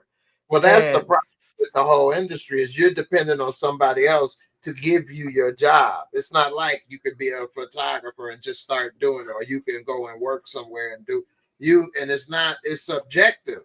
You could be the great singer and they still won't give you a record deal, or they can still, you know what I mean? It's just or the greatest actor and they still won't cast you. We don't think you're good enough. And who could you go complain to and say they not do what? We didn't think you was right for the part. What you gonna say? They being racist or prejudiced? And so that's why they got a lot of these people by the balls until you get to the echelon. And that's why it's so important, I think, that Black folks, if we can, have our own stuff. I mean, I don't like him, but Tyler Perry has been able to do some of the things he's done because he has his own stuff. If somebody says, no, you can't make that type of movie or you can't make that type of TV show, he simply says, yes, I can. And then he goes and does it because he owns his own shit. Which is a side note, why I'm about to produce my own comedy special and just put it on YouTube. Yeah. It ain't going to be fancy and it ain't going to be all of that. But hey, instead of waiting for Netflix or waiting for this or trying to wait for somebody to say, hey, we think you good enough, I'll put it out there and let the fans decide if you like it. And then as we go, and hey, you got more ownership over your stuff, And that's the thing. You put something out there like that, and it gets on YouTube, and the next thing you know, your YouTube comedy special has 300,000-400,000, 1 million views, whatever. All of a sudden, people are paying attention. They're thinking like, wait a minute, if this dude can get 1 million people watching on YouTube, these could have been eyeballs watching us on Netflix or on HBO or Paramount or wherever else, Especially promotions and stuff. So, and I think part of the problem is sometimes is that you get people who start to do stuff on YouTube and they blow up. And then it becomes, okay, do I want to go over to one of these other platforms? Do I want to go to Netflix? Do I want to go to Showtime? Do I want to go to HBO? Because now I'm going to have to play by their rules and I'm going to have to go and work with them for their money. Whereas right now I'm handling all this stuff, and that's kind of one of those things like what Cat Williams was talking about when he was on Club Shay Shay. He was like, I did my own tours. I didn't depend on these other people to do this stuff for me. And so I had to negotiate with money I just did it. And so I made money, and I brought people on the road with me that likely were never going to get offered an opportunity, but they were funny and they made money. That's right. Yeah. And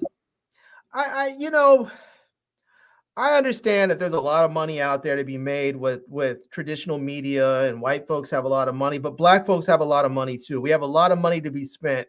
And sometimes we just need to remember that. So when we go out there, we can allow our own people to say, hey, we like you, we support you, we want to go spend because I'll be honest with you, I think for the most part, it doesn't matter who you're buying your ticket from. If you want to go see Chris Rock or Martin Lawrence or Jay Moore, it doesn't matter who that ticket is being. If you doesn't matter if you buy your ticket through Live Nation or through Ticketmaster or whoever, if you're buying a ticket and it costs $50, I don't care who I'm paying. I just want to go see the artist. I want to go see the comedian. I want to go see the singer. I want to go see the play. I don't really care who's, but if someone tells me, hey, this is, I'm going to go see this person and I get to know that I'm helping that person profit more, I'm more happy to spend my money with them. But ultimately, people just want to see their artist. And I think people need to remember that and have a little faith in themselves sometimes and just put it out there. And the problem is these gatekeepers that's saying, we don't want to give you this or we don't think you're good enough. They don't know that these people could have an audience and things, but they're preventing it because they don't think you gonna be this, or they don't think you can be on that or do this show or sing this song or be in this movie or whatever. Not realizing you don't know what these people can do all the time, but that's why so many people are able to get manipulated because they wanted to be pick me, pick me, pick me, pick me. You know what I mean? That's a bad mentality to have, especially with grown folks and people with power and shit over them. Switch subjects just for a second, because I was just thinking about this thing with the whole Diddy thing. And I remember reading this article where they talked about Justin Bieber living with Diddy for a period of time. And I don't remember what the circumstances were around it, but I think he was only like 15, 16, and his mom let him go live with Diddy and I was thinking to myself, what type of parent lets their child go live with some strange grown-ass man? I don't care if this guy is someone that you've seen on TV. And he lived with her first at a younger age. Which is even crazy. And first of all, if I was these grown ass men, I wouldn't want this little ass kid with me. No. Yeah, like he got talent and this and that, but you ain't gonna live with me. I don't even want to be around kids like that I don't know like that. Really, I mean, no joke. My niece is staying with me for like a week or so because her mom's out of town, right? Yeah. So it's my niece and my wife were here. She was, she goes to school down the street from me, and she texted me the other day when she got off and said, hey, can my friend come over after school at 4? I said, no. I was just like, I just said, no, it's too late, not at this short notice. But really, I was just thinking, no, because I don't know this little motherfucker that's coming over. I don't know if it's a boy or girl. I don't really know. It doesn't really matter. All I know is I'm a grown ass man. You're a kid. I don't know you. I don't want you in my space by myself. I'm like, basically, like, if you want to have a friend come over, my wife needs to be here, you know? Because you don't feel like watching and doing all that. You don't know these kids. I don't want any kids saying anything about me. Exactly. You got a lot of liability by yourself with some kids. Anything happen, be said, kids lie. Who knows? You don't know. Kids lie all the time. And by the time they get around to telling the truth, your life is ruined. And it ain't your kid, it's your niece. So it ain't like you got to go through this all the time. So, hey, I feel you. So what happened? But what kind of parent says, yes, you can let your kid. Now, don't get me wrong. Whatever terribleness happens during that time, I'm not saying that it's okay, because it's not. It's just like those kids whose parents said, yeah, sure, you can go spend the night with Michael Jackson. Right. How is that okay? How is that okay? You're not gonna go spend the night with a grown ass man. No. We could have went and visited, and I would have been with him. And then after the visit, we leaving. Like what the hell? I mean, I don't even get kid. Michael Dick, can I play with kid? Can your kid come over for a play date? Nah. No, nigga, you're a grown man. My kid could not have went over any of them places without me with them, and they definitely wouldn't have spent the night. No, I mean, also, I'm more going for me. With me, if Michael's trying to play with my kid and talk with my kid more than me, we're leaving. Like this is weird. Yeah, like that's just not okay. No, that's not. I've never been around another grown person that was more interested in talking to my kid than me. No, like a teacher conference and they talk about their report card or something, but like what? So right. yeah, that's crazy. That's crazy. Let me get to a comment quick. Somebody said that I just wanted to address before I forget. Damian Kenny said Diddy already gave the artist they publishing back almost 8 months ago. No, that was a trap. He had them try to sign NDAs first, and then he was only giving them like it was like $300 worth of publishing or something. It was worthless, basically. They said they didn't take it. You heard about that? I didn't hear about that particular one, but I mean, when I've heard some of these stories throughout the years about Diddy and publishing rights. I mean, like if you ever look up the story about how he handled the publishing with the locks, it was like, I mean, that whole thing was a nightmare for them. I mean, they still say every time they put out new music, they have to pay him like $200,000-$300,000 up front. It's crazy. Wow. You know? But this is the thing that gets me, right? This is the thing that gets me. You have all these dudes running around talking about, oh, I'm some street nigga, I'm this and that, I'm gangster, I'm shooting people, I'm doing this, I'm selling drugs, I'm blah, blah, blah, blah, blah. I'm like, how come nobody's just straight up killed this nigga yet? How come somebody just didn't say, you know what, homie? I got you and your family forever. Go handle this dude. And just do him. How come that hasn't happened? That's why all these dudes are running around talking about their gangsters, and then you run around, you see Meek Mill basically sitting on this nigga's lap. I'm like, what? I'm like, come on, man. But I know Diddy did have some real greasy bodyguards. Wolf, he dead now, but he was known to take people out, you know. Yeah, but no doubt, but there's a whole lot of other greasy niggas out there. That's true. A whole lot. And there's a lot of guns out there too. So it ain't just, one. And you're right. I mean, hey, I don't know. Maybe people don't. Hey, in the movies, it seemed like it. Why don't do this? But in reality, if you got some brains, you don't want to take that chance, and then you go to jail and do this and that. So maybe he been messing with the right ones. You know what I mean? He been picking the right ones that ain't gonna test him. Right. And it is a story that just came out that allegedly Suge Knight slapped Diddy. Did you see that? I haven't seen that, but I wouldn't be surprised. You know.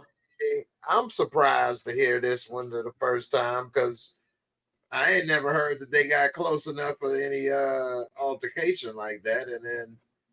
But then again, Diddy's bodyguard Wolf, that was with BMF. He had the beef with. I don't know. He ended up getting in the shootout with somebody with BMF, I believe, and ended up. I wouldn't surprise me, but I mean, it's interesting with Suge because if Suge was like, if he just dialed it back dialed back his gangster about half a bit, he would have been all right. Because he had, I mean, he was, I don't know about all of his business acumen, but he was a very charming guy, He had business acumen considering, well, the start maybe, but considering but he was bro and took it. Right, but he was one of those people that you could walk into a room and he was like, you felt there was like a sense of like there was like almost like a sense of danger in some respects, but he was also very charming in a lot of ways where he made people feel at ease and comfortable, and he was nice. He wasn't one of those dudes that was like mean mugging you all the time and making it seem like that you look at me, I'm gonna shoot you in the face. You know, like I was on a photo shoot and we were at some studio in LA, and I was there to take some behind the scenes photos for a magazine or something. And he was there, and I think my phone was ringing or something. And it was like, they were like, whose phone is that? I was like, that's my phone. It's my girlfriend. It's her birthday. I need to, after this, I'm heading out. And he said something, and I was like, yeah, she's a big fan of yours, blah, blah, blah. And he was like, Leah, let me talk to her.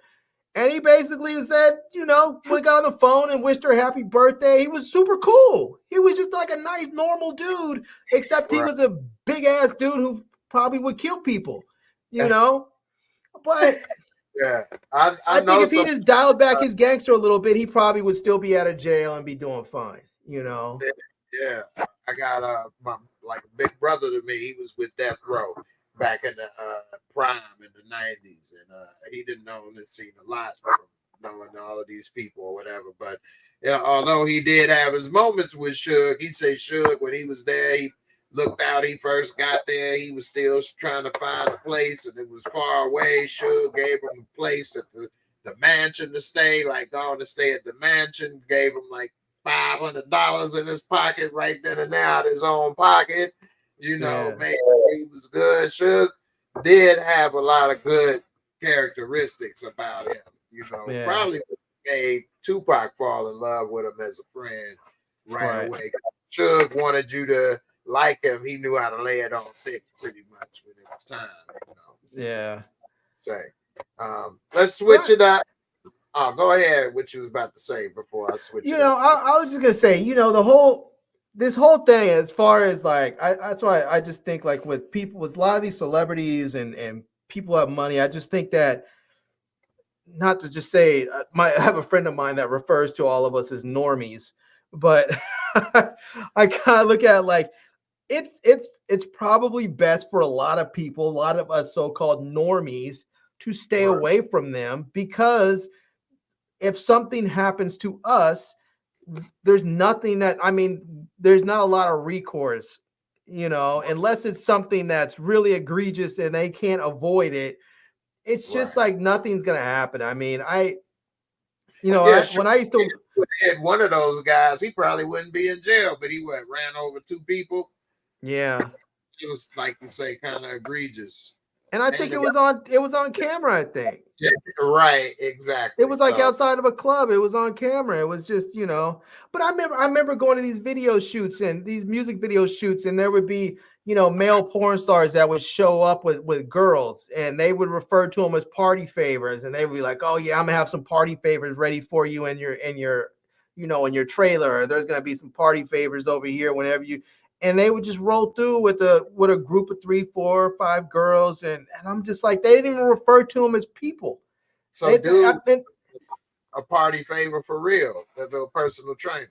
Yeah, you saying? Yeah, they would refer to them as party. They didn't look at them as people. They didn't refer to them as people. They just referred to them as just a party favor. It's just something to do, something to just another something to do, another like a dinner. And like, I'm not trying to get to know you and your name. Shut up. Bend over, open up, whatever. They don't even want to have to tell you that. They just want to drug you so that you can't. They don't even want to tell you to do that. Yeah. Yeah, and that's down. Yeah, that's crazy. That's a macro way of looking at that too. Because I worked in corporate America for a while, and they didn't look at people as people either, or as individuals. They'd be like, we're short on bodies. Send me 2 bodies. Right. Send me 2 bodies. Literally. Like, wow. How many bodies you got? Like, bodies. They would call the workers. It doesn't matter. It doesn't matter. They just need someone to do whatever it is they need to do. Male, female, whatever. How many bodies you got? And it doesn't even matter. Like, you might think like, oh, I'm a big time. I'm making 600 grand. It doesn't matter if you're making 600 grand. If the person that you're working with is making $3 billion a year and they're like, send me bodies. I need bodies up here to do this work, you know? Yeah. And that's what it is. And a lot of people, when you're making enough money, are willing to be bodies, you know? Trying to climb that ladder to get up somewhere higher. Yeah. That's crazy. Yeah, that's crazy. That's why they say, be careful what you're willing to do for fame. Sell your soul for trying to go up there. You end up doing it and being the party favor in this month. And you know, it's funny. It's like when you look at that, when you look at like the old Diddy thing, and you look at some of the, you know, you look at what some of these old videos that are starting to resurface with like Dr. Dre talking about all kinds of the freak stuff they were happening at their parties, and you know, people have been movie. Yeah. And people start talking about, you know, people are talking about Jay-Z and some of the stuff that's been happening, you know, some of the stuff that's happened or not happening, whatever. All this stuff, some of these old videos that are surfacing are not aging well, you know, but are they not?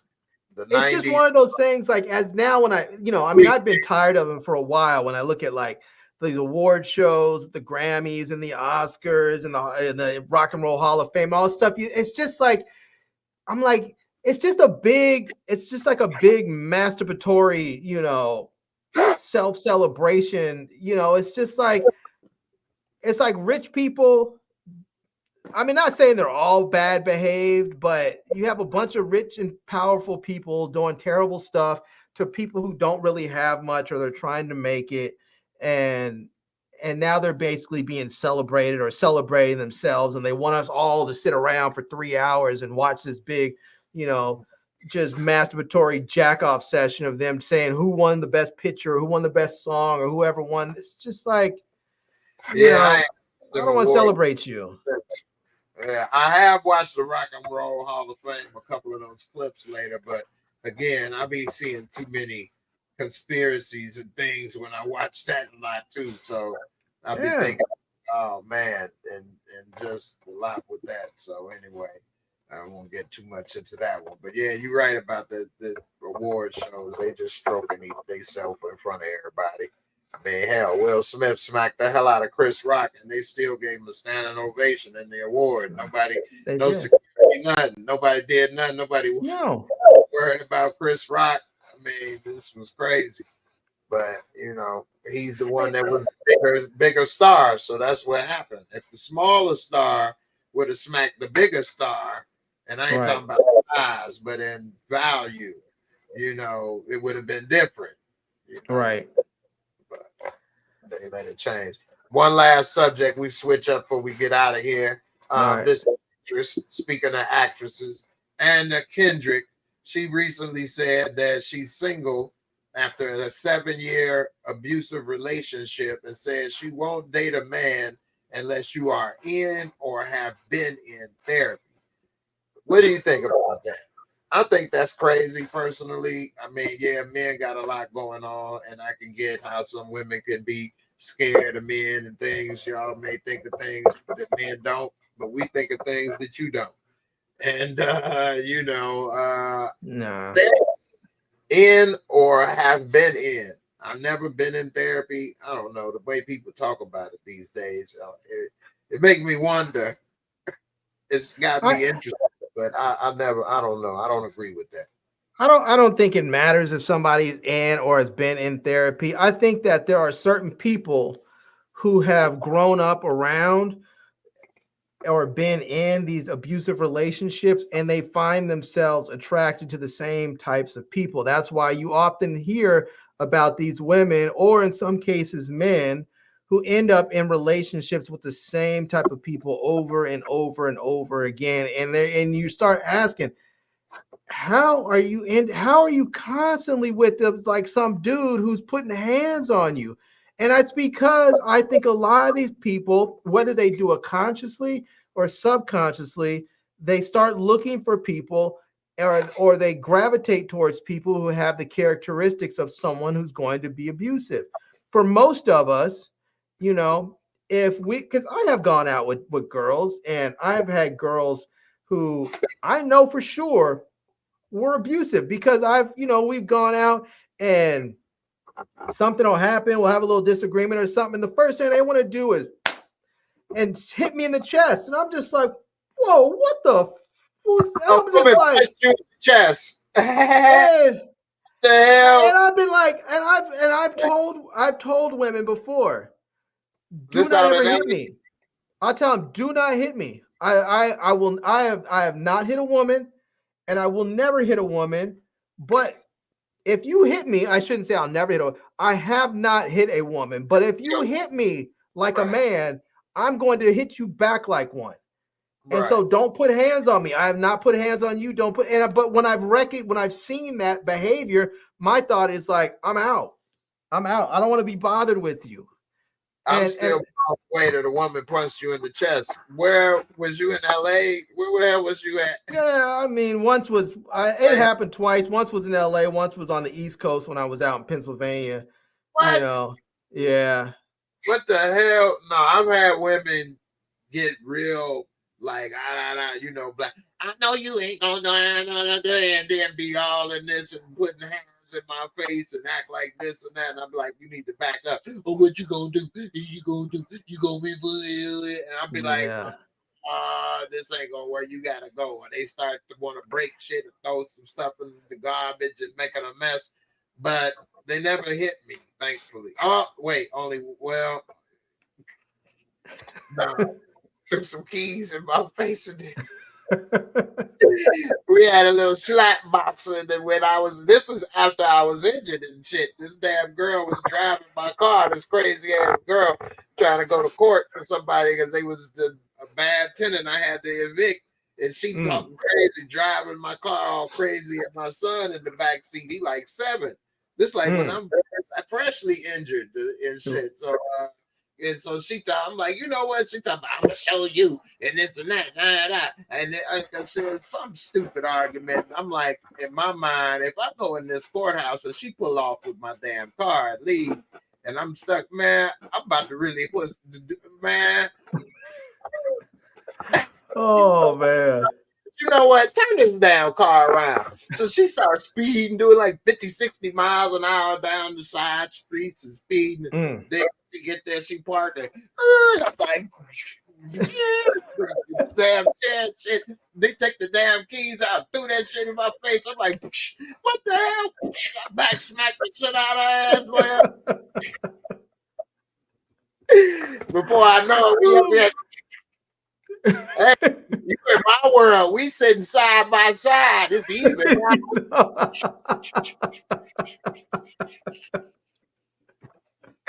My son in the back, he's like, what y'all doing? I'm like, man, what the hell wrong with her ass, man? Oh man. Crazy ass, get out, leave me sitting there. I'm like, ain't that a bit? I'm sitting there stuck. Yeah, no. I had one girl, she got really upset with me about something. I don't remember what it was, but she got mad. I was in my apartment and I was on the East Coast, and she got mad and started just like hitting me in my chest and hit me in the arm. And then she was like, she put her hand up like she was gonna hit me in the face. And I told her, I said, you hit me in the face, I'm punching you like a man. And she pulled her hand back and just kept hitting me in my chest. And I said, you gotta go. I was like, I'm not going anywhere. Fuck. I was like, no, you're about to leave my house. And she was like, yeah. So I basically just wrapped her up, bear hugged her, picked her up, walked her to the door, opened the door, set her outside, and shut the door. It was like, you gotta go. I was like, you have your keys. I went inside, grabbed her purse, put it outside. It was like, you have your keys, you have your wallet, you have everything. You need to leave. You know. Hey, and then she got, because normally I'm not like the super quiet guy. Sometimes I get emotional, I get riled up, and I think she got a little scared because I just got real quiet. Like, you're not, like, I think I told her at one point, I was like, you're not safe here anymore. You need to go. I was like, you're not physically safe here anymore. You need to leave. And that's usually what I tell people. If they're not safe, you got to go. Because I know when I've reached my point. I know when I reach my limit. Yeah, that's right. Yeah, man. I've had people say they ain't gonna leave and do this too. Ambi Bambi, she just made a good point. She say, I ain't staying nowhere I'm not wanted. That's Right. a smart person with some sense act. But some people be trying to define, you ain't gonna do this, you can't tell me this. Somebody told me, I ain't gonna leave, you can't make me do this. Is you crazy? Yeah. Yeah. But yeah, But this man. whole thing about you got to be in therapy or you have to have been, it's just what it is you need to pick better men. That's Yeah. what it is. You need to make better choices. Don't pick some dude who wants to be like, this is one of those girls always want to talk about they love some bad boy stuff. Yeah, you can love the whole bad boy bravado. You can love the dude who's gonna act like an ass, or somebody who wants to go out to the club or the bar and he wants to pick a fight and he wants to be all, try and punk people and shit. I was like, you can like all of that, but eventually that's gonna turn around on you. Like Damn right. you might be dating somebody like that early and you think, oh, this is fun, this is exciting. Oh, I feel safe with him. Okay. But eventually all of that is gonna get turned right back around on you, and then you have to contend with it. And I don't think you need some dude who's been in therapy. You need a guy who's gonna be you need a normal dude. The problem is chicks like her don't like normal dudes. They sit around, they get what a normal guy or a normal guy who shows interest, and they're like, he's boring. Yeah. He's not exciting. He doesn't do it for me. Yeah, he's normal. He's not a fucking lunatic. That's really what it is. Right. The goal in life for most people, it should be, is to have a boring life, meaning you're not involved in crimes or in drama with the police or drama with men or drama with women or in fights or you got drug abuse issues and things. You want a boring life that's financially stable. You don't want lights cut off or struggling to donate blood to get this money or wondering where the next meal is coming from. You want to have stable bills. You want to have a stable roof over your head, stable love and family, stable pay. And yeah, you can travel and do things like that, but you want to travel safely and come home safe. You don't want to talk about how you lost a leg or you almost died from the wrong meal. You want a normal dude with an 803 credit score and knows what time to come home. Not some dude who not some dude who's coming home at 4:30 in the morning, with lipstick on his collar. My heart is, baby. My dick somewhere else. But my heart with you, baby. I let my dick feel good, but my heart with you every night. What? Yeah, see that, but you like there are a lot of women out there and guys too. Like you guys always talk about, oh, crazy girls, they had the best poots, blah blah blah blah blah. And maybe they do. Maybe crazy girls they're fun like that for about 10 minutes. Exactly. And then that's it. But women sometimes they want to be with these crazy ass dudes. They want to be with this so-called bad boy. And you would hope at some point they would grow out of that. But some people just never do. They always want that silliness, that drama in their life. So that whole crap about her, I need a guy's in therapy. No, what you really need to do is make better choices. Pretty much. She's the one that's never grown up and is still, I think, looking for the wrong person. And like you say, need to make better choices. I remember the girl that my first real crush, I really loved this girl. I thought it was meant to be. We went to preschool together and everything, lived in the same neighborhood, lost track, came back together around teenage years. I'm like this and that. I done did anything for this damn girl. And she done told me, you just too nice. I'm like, what? I don't see you like that. You too nice. Like, I love your ass. I care about it. I do anything. And that was like, okay, I guess I gotta join the Slavaho tribe. And that was the end of the business, but that was the thing. And then, years later we kind of talked and it was like, she didn't realize and was sorry, but things changed and time and different things. But too late by then. You got, you got 3 kids and and 2 baby daddies, and you've basically been wrecked. No, wrapped by time and one way or another for the both of us, whether you, me, different things happen. Sometimes it could be a fairy tale, but at the end of it, maybe not.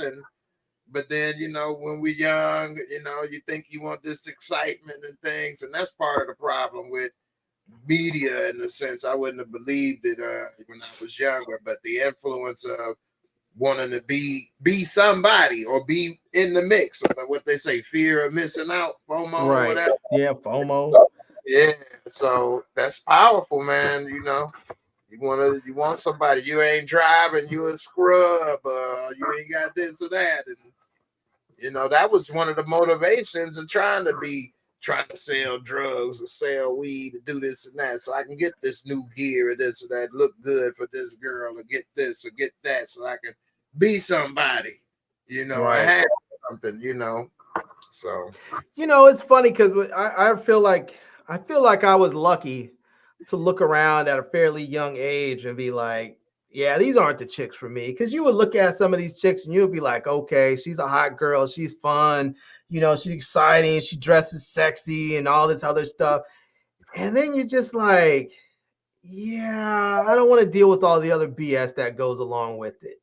It's just not worth it. There's a lot of hot girls out there that aren't running around trying to show everybody they're hot. Some of those chicks aren't even really hot once they take off all the accoutrements. They're just a basic looking chick, Mm-hmm. And I don't know, man. I like the whole, I know people like crazy girls but it's just like, I've seen some dudes out there with these crazy girls. I've seen girls out there screaming at people, man, my nigga will fuck you up, blah, blah, blah. And I was like, who, me? I'm a fuck.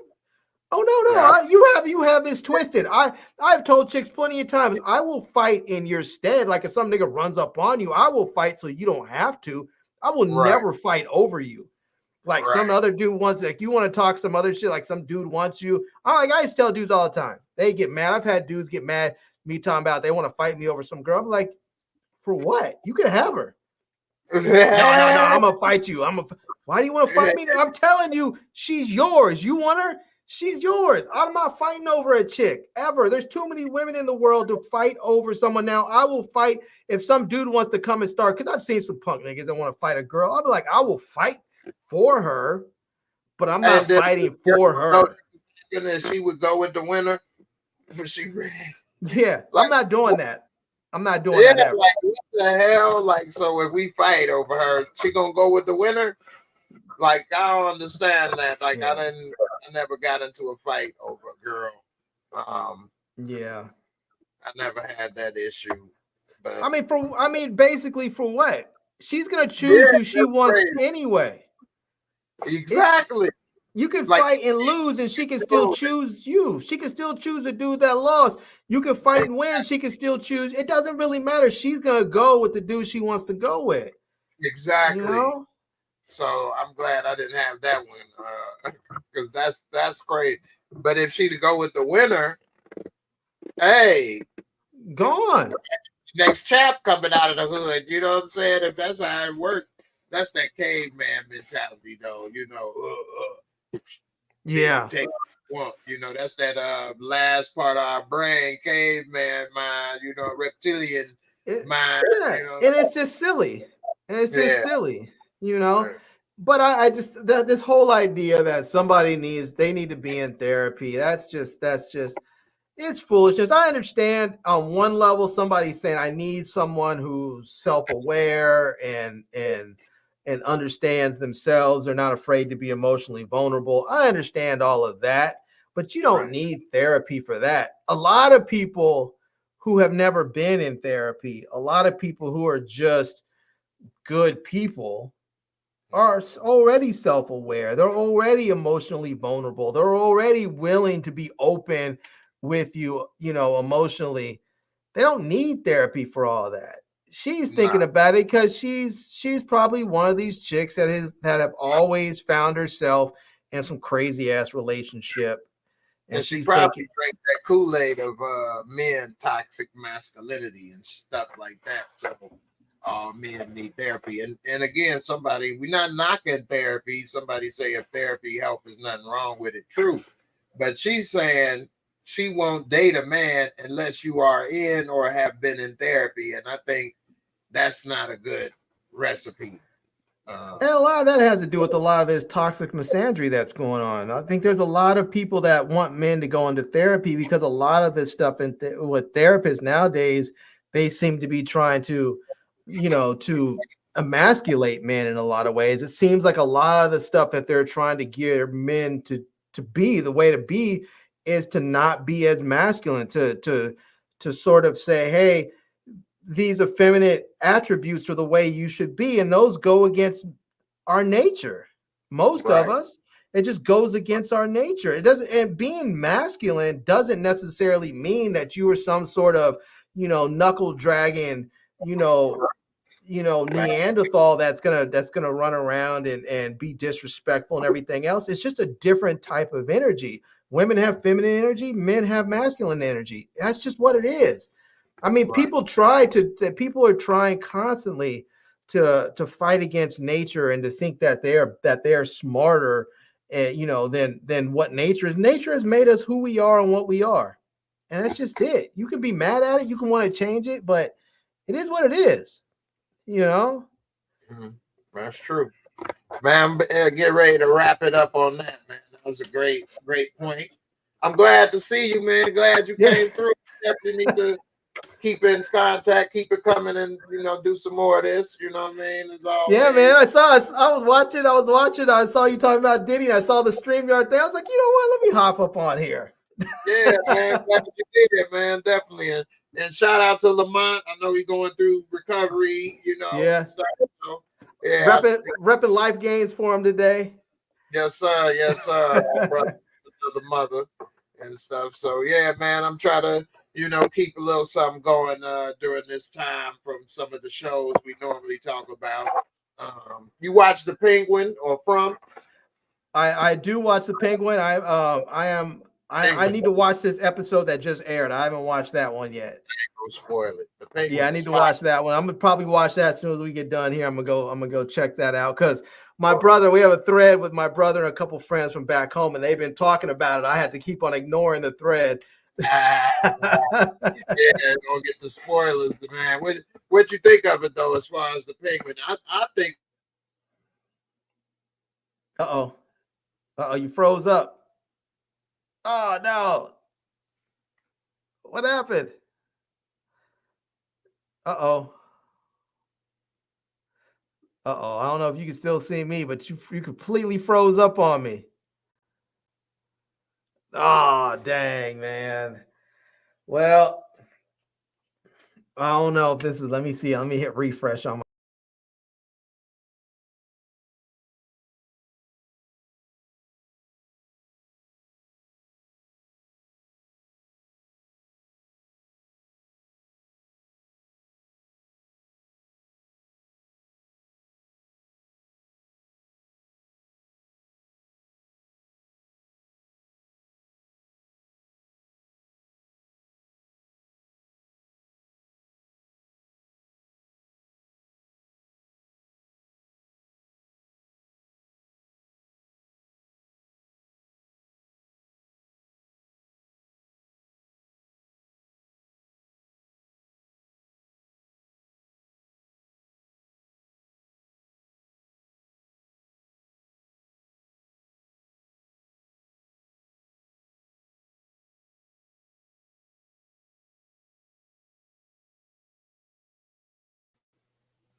Oh, Talk too much about Diddy.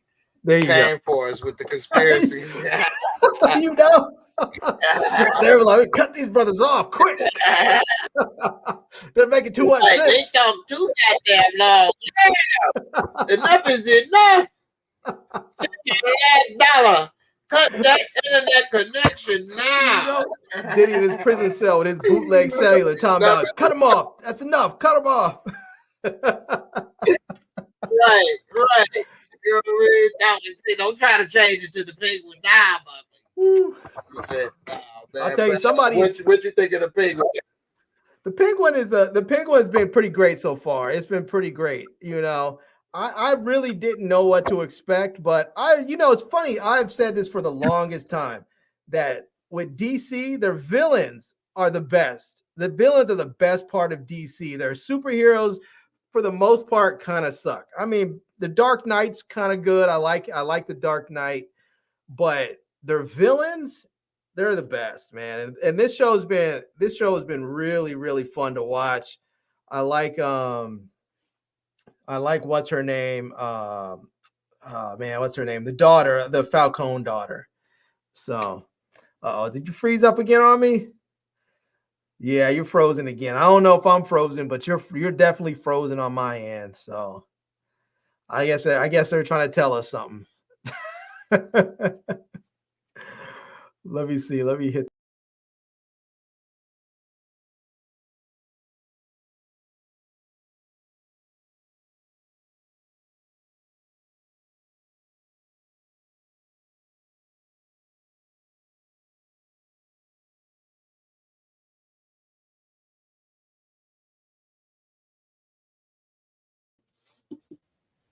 Boy. Damn, man. At least it came at the end, huh? Yeah. Yeah, man, I'm really loving The Penguin though. It's a good show so far. It's been a lot of fun. I love the way they're shooting it and developing the story. I like the young kid. I think The Penguin sees a lot of himself in the kid, Got that and stutter down back. yeah.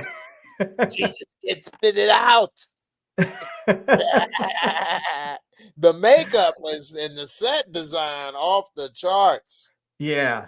I like it. It's kind of dark and gritty a bit. Yes. It's funny because it's dark and gritty, and then he's driving like this purple Maserati in the middle of all that, And that's the homage back to, he always wore the purple and black in his uniform in the comics.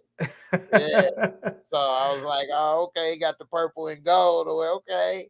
Yeah. And now I ain't gonna say because you ain't see it. I almost said. But the thing is, this new Batman world, they're making everything realistically.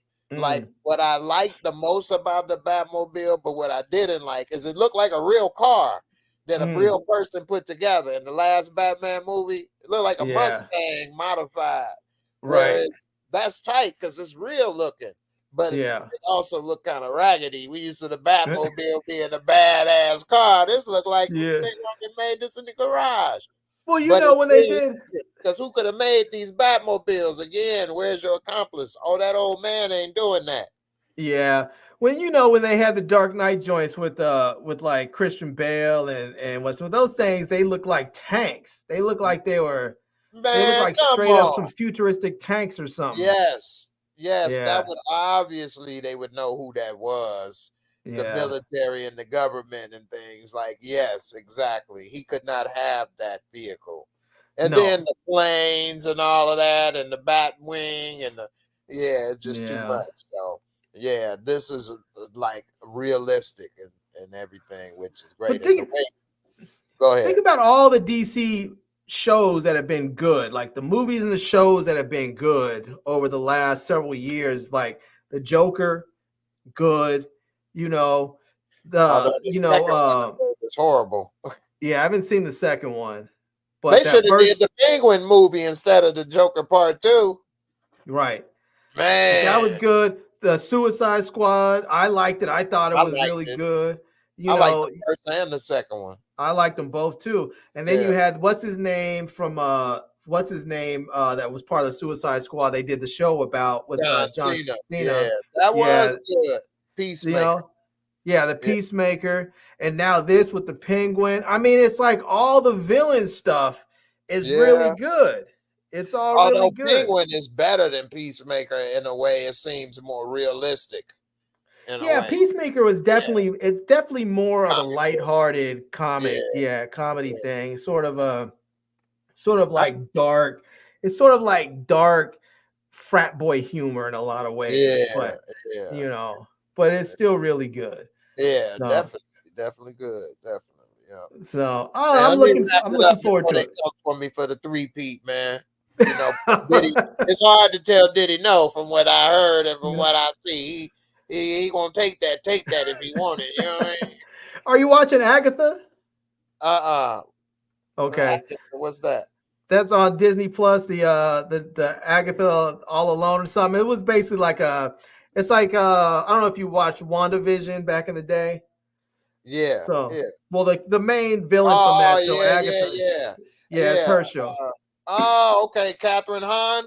Yeah, Oh, yeah, okay. I didn't know that came out. yeah. It's out on Disney Plus now. It's good. It's really good. I Check it gotta out if you check get a that chance. out. Yeah, Yeah, I'm about to watch that tonight. Now you gonna be watching Penguin. I'm gonna be watching Agatha. there I you didn't go. even know that was out. So yeah, I'm I definitely check that out. I kind of wish I would have popped on when you were talking about Power Ghost, Ghost book, whatever it is, Power Book 2. Because man, I was just like, man, there were so many times in this series. I was like, what have they done? Like, I used to like that show. When that came out, I was like, I thought I was gonna hate it. And then it was the one, it was like out of all the shows that had come out, that was the one I most liked. And then it just got dumb. It just Yeah, got dumb. I never liked a week. And I never bought into him being Ghost. And Yeah. then they really went off the rails at the end. And Diana gonna kill the lady, but then read the book to the kid, and then gonna shoot the girl, but not the mama. Talking about now she feel it, but you killed her the next day. She only felt it for a day. Dang, get shot up, but get up out of there in the airport. Where it's wide open space. It ain't like he ducked between buildings or something. How you get away and you shot? I know. And you just lay in the bed and get healed and run away and get out of town. Come on, man.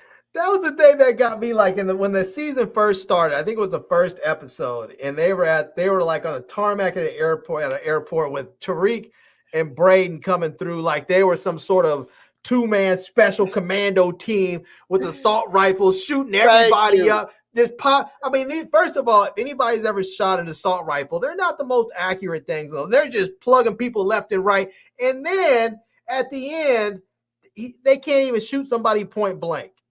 Right there, they can't even shoot. So I'm like, come on, man. That's like this is already starting off with some foolishness. And then the Michael Ealy thing was horrible because they talking about putting him in jail is worse than him dying. No, it's not, because why is he not going to snitch and tell on everybody, but he going to keep his mouth shut in jail, but he is selling y'all out. He going to go and tell everything so he can get out of jail. Like, this ain't going to work. No. And then at the very end, with Mary J basically she basically took her shots. Oh my God. My babies.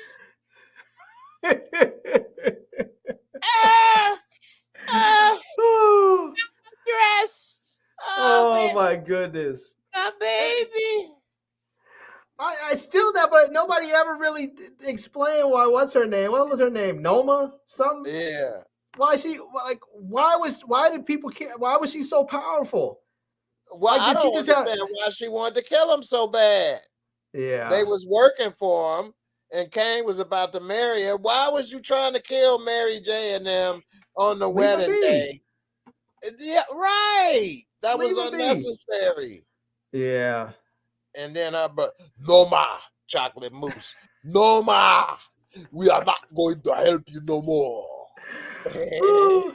You know what? I still don't I still never understood Effie's whole, her whole sort of vibe why she was selling drugs. I mean, she was obviously a brilliant kid. She was super smart, and so she was on scholarship to that little private school. So she didn't really need the money. She was on scholarship, and then she was on scholarship when she went to the Ivy joint. Right, Braden family got their name on the wall. None of them need. Tariq had a damn trust fund, man. None of them. And then Braden's gonna have all the clothes he wants, the fancy car. Same thing with Tariq. I mean, is what's her name gonna risk life and limb so she can wear some designer clothes? I mean, it just didn't make that whole thing just didn't make much sense. And Diana wanted to get out the game for the longest, and then at the end, she wanted to keep it going in her mama legacy. Yeah. What? You crazy nutcase. She didn't want to be pregnant, but when she lost the baby, first thing she want to do is get pregnant again, and then mad he didn't want to do it. Talking about, you glad I don't have it no more. You nuts. Yeah, You crazy. for real, for real, for real. And I Yeah, guess they left it open where it seemed like they left it open where like Tommy called up to Tariq like, oh, I need some help, you know. right. Like he gonna call So Tariq for help. come on, Reek. Come over here to Chicago as come through as my hitter. Come through as my hitter because I can't kill enough people. Tommy's I got like a know, right? 3,000 body count through this whole series. This dude kills about 9 people every episode, but he I needs to know, call right? Tariq.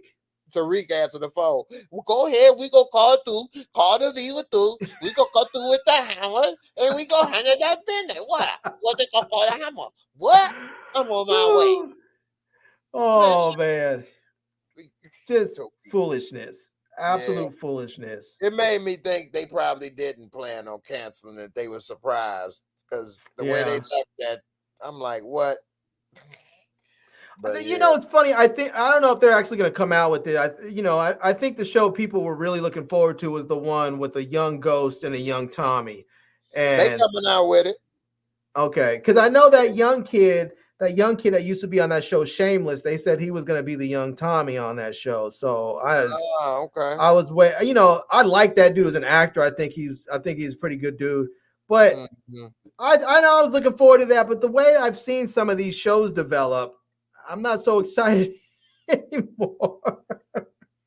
They need to keep it in the vein of Raising Canaan. That's a really good show.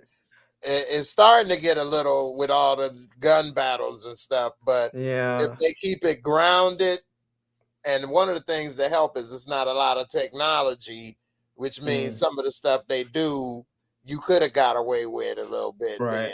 then, whereas some of the stuff they do today just doesn't work. Just like when they had the damn locker boxes on the roof of the school, who put that in there? They just gonna have some installer come into this school and go on the roof. But like, come on, this is just a lot they do and things. I don't know, man. Anyway, stuff in Raising Canaan and Tommy's world, maybe you could get away with a little easier.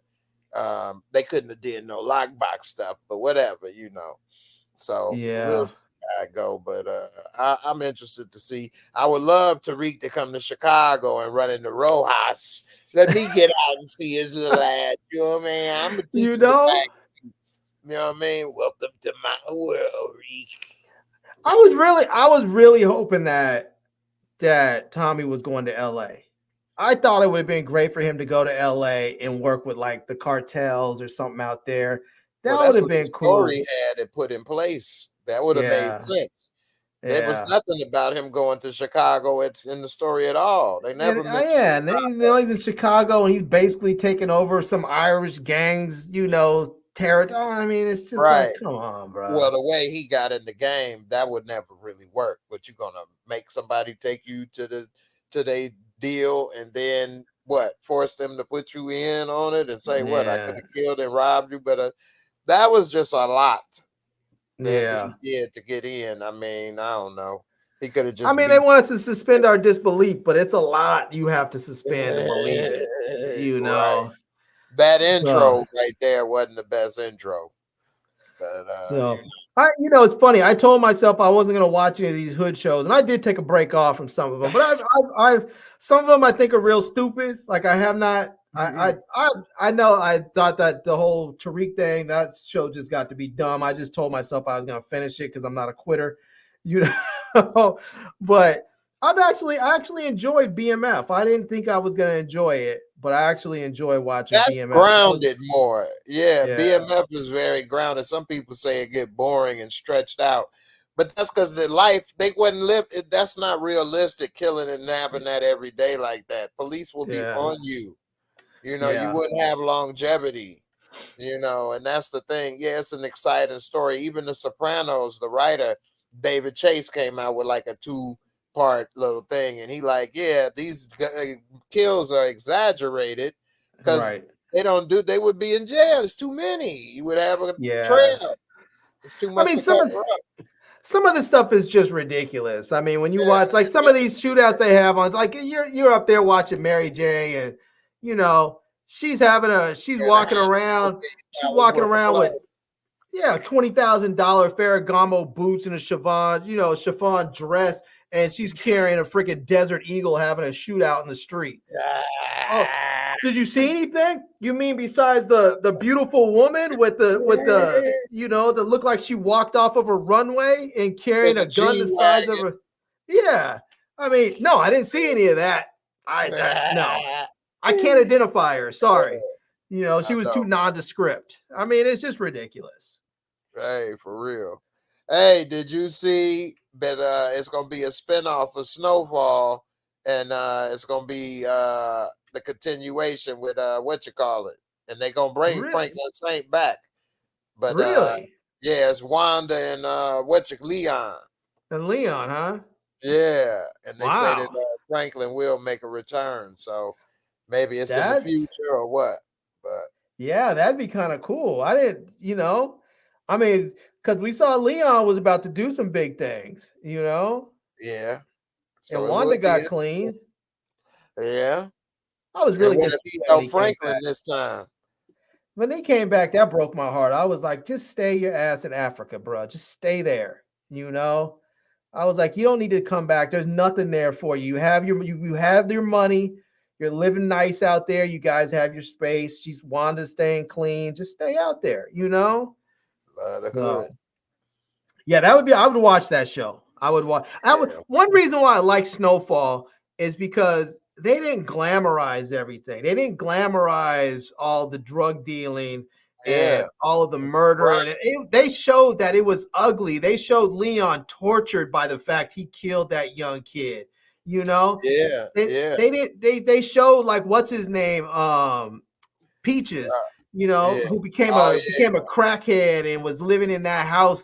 Just, I mean, they didn't glamorize all that stuff. They showed the realistic. ugliness of it, and Mhm. I don't think you get that with the with the Power series. They always want to show everybody looking like they Yeah. walked off a runway with their fancy everything, and Even the visual, it's a glossy show. yeah, Snowfall was dull. You know what I mean? It didn't seem glossy and pretty. It was dull. People didn't all look nice and dress nice. Snowfall, like you say, it's a runway show every time. Everybody's well groomed, made and look good, driving this. Look, yeah, it makes the life look attractive in a way. Yeah. You don't see any of the no, downfalls really. And then Tariq survives them all. yeah, So yeah, you got a good point. Good point on yeah. that. The biggest thing on Snowfall that people thought was fake was the tiger or whatever. But That was a real story. That was a real storyline. yeah, that was a real storyline. So Yeah. yeah, and then I mean, if you see him crazy, it's people out there with stuff in the middle of your neighborhood. You don't even know it. Yeah. You have a damn gorilla in their basement. Right. And it's funny, like there was some scene where I think it was like some Vatos or somebody basically gave him a pass and was like, Yeah. but that's like a real thing. It's like this, like some people, they called to get a ghetto pass. You get a ghetto pass. Yeah. It was just, it was like when those cops beat him up and dropped him off in those essays hood, and they were like, those dudes saw what happened. They were like, nah, you guys get a pass. You get to dip out because they know what they're doing. They're not trying to do those cops dirty work for them. Exactly. And then they'll do the essays like that too, and they know the same thing.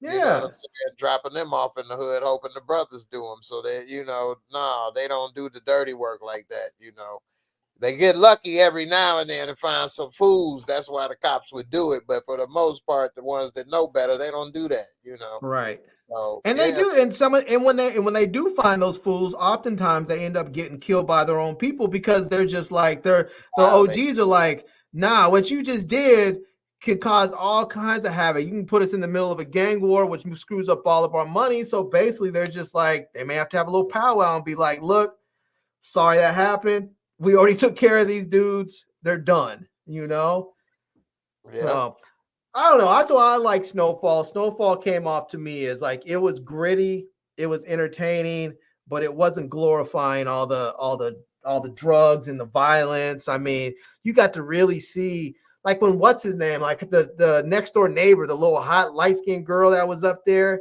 that was like his girlfriend early on. and then she got became a strung out. crackhead. Yeah. Yeah. And then then she moved out to Texas or someplace trying to get away, and she was like, "I don't want anything to do with you," But that again, man, it's about the beginning, and it's grounded the beginning in reality with what happened with the drug game and the CIA, and then the stories, and it shows. We saw Franklin and the girl from when he was a teenager with the girl to where he became, and the progression made sense. Yeah. We don't see how Tariq became a sniper. How did that happen? Where did he get to start doing that? How did he get good at that? Where did he practice and go to school and do all this and don't drive and it's just so many things, Yeah. So, it's a lot, but it just it doesn't make any kind of sense. It makes not a lick of sense. So, but all right. That's what they did. So they take everything a little bit too far. I think they take everything a little bit too far with that show. It's kind of like, for lack of a better phrase, it's kind of like Dynasty. If you remember Dynasty back in the day, or like Dallas, it becomes like that. It becomes like a soap opera that's way over the top, where you're like, come on, who shot JR? Right. I remember they had all them people bust in Dynasty with the shootout or whatever, like some damn like special forces or whatever come to take them all out and shoot them all up, the whole family or whatever. Yeah, like really, ain't nobody coming to take them all out or whatever. So we'll see though, man. Hopefully the I forgot what the power book is for that has Tommy. Hopefully that one gets a little bit better this season. Book 4. This the last season for this. They canceled this show too. Oh really? Yeah. So this is the last season for Force. They only did 3 seasons. Okay. I guess maybe people just aren't watching. No, they had a lot of budget cuts because of the strikes. And so I guess they trying to cut down on the amount of shows they producing. Okay. Who knows? 50 always been complaining about stars for years, so who knows with that as well. Maybe they'll move it. I honestly they should, and I don't know if Apple would have them, because I think Apple I think wants shows that are a little bit of a different. I don't want to say, yeah, maybe a little bit more family, or even the stuff that's a little gritty. They wanted a different, maybe for a different audience or something. But I always thought those shows, I thought those shows would do really well on Apple TV Plus, because they don't really have anything for like an audience, for that audience. I don't think they have anything for there. And I think they would have I feel like those shows brought a lot of people over to Stars that would have never have gotten Stars. Oh yeah. Big time. Apple TV has deep pockets. They could have said, okay, maybe we're not going to greenlight all 4 of your shows from the universe, but we'll give you 1 or 2 and let's see how it does. And if we do well, we'll give you the bring a lot of viewers to Apple TV, because a lot of people don't subscribe to Apple TV, but it's a good service. It just and they put a lot of money, like you say, behind their shows. They don't have cheap shows. No. They got Harrison Ford on a TV show on there and different stuff. So they got on that Shrinking. What is it? I think it's called Shrinking. That show is great. It is good with Jason. What you call it? Yeah. But so they got good stuff, man. So that's what Napoleon is. And I think, if 50's complaining about money as far as them not giving the budget that he needs to do the stuff that they want to do, then I think Apple TV would have been a good place for them. They would have gotten all the money they needed. So I don't know if they could have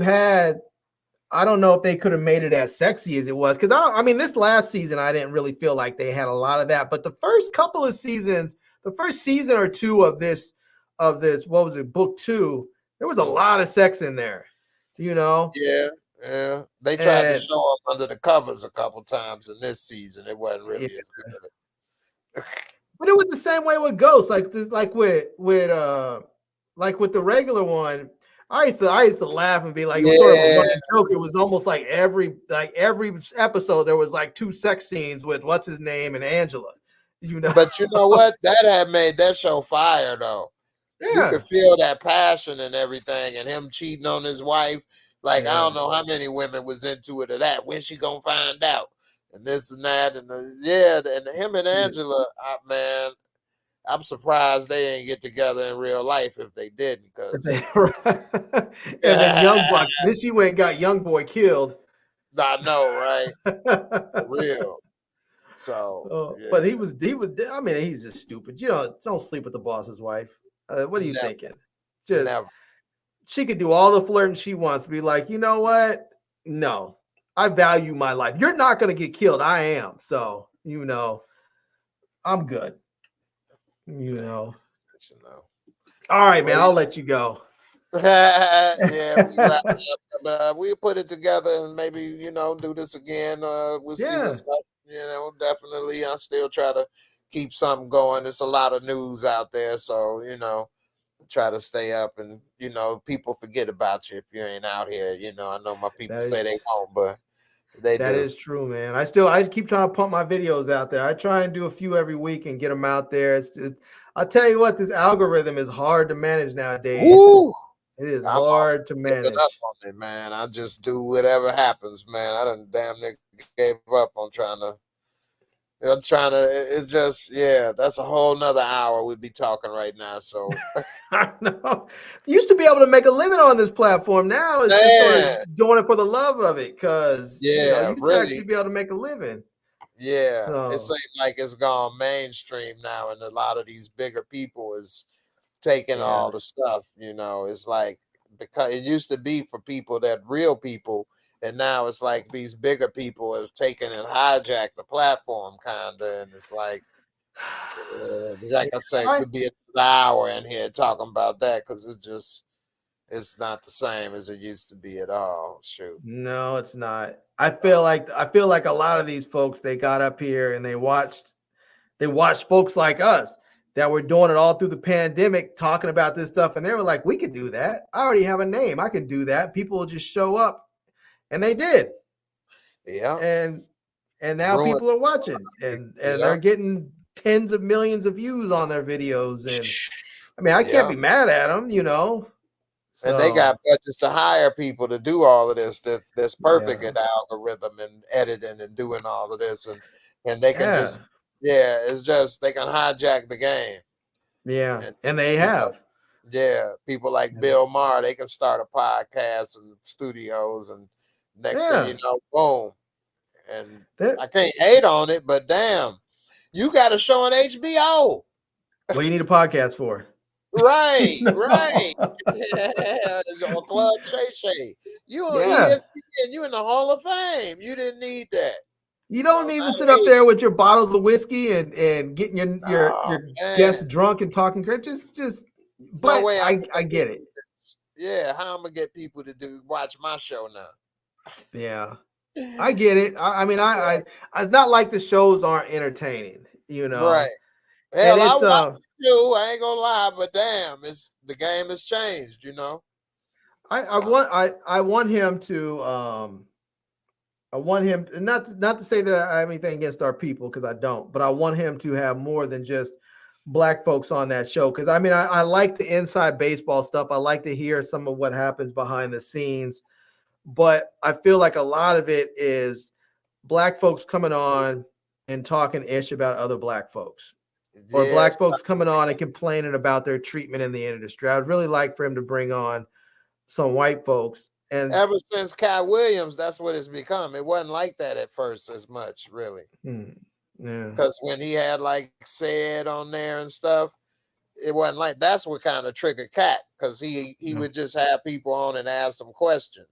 And when he okay, asked Ed about stealing the joke and Cat and this and that, then that's what Cat got on and started roasting and talking. And ever since then, people been saying, because of course they get the views, they get the clicks, and you know that blew up Cat and it blew up Shay Shay, and it, you know, whoever Cat named got a lot of attention. So, you know, but that's the problem with our community, though. We like drama, and that's what feed. If I go on and big up everybody, or I'm sitting here nice, I'm not gonna get no views. If I come and start talking like what's so Jaguar right or down and deep, right. Start talking yeah, reckless.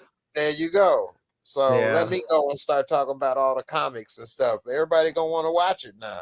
But let me go and be talking about they great. Don't nobody want to hear that. You start talking about comics and stealing jokes. I feel like only people who don't watch comedy find that like shocking and scandalous. Because I mean, I recognized early on comics stole each other's jokes. I mean, I would watch. I mean, I remember going to the Comedy Store in LA and seeing something like, wait, I just heard that joke someplace else. Like, that's not yours. Or I've seen other people tell, like on Showtime or something, tell a joke, and I'm like, I've heard somebody else say this joke on, it's just like people do it, Yeah.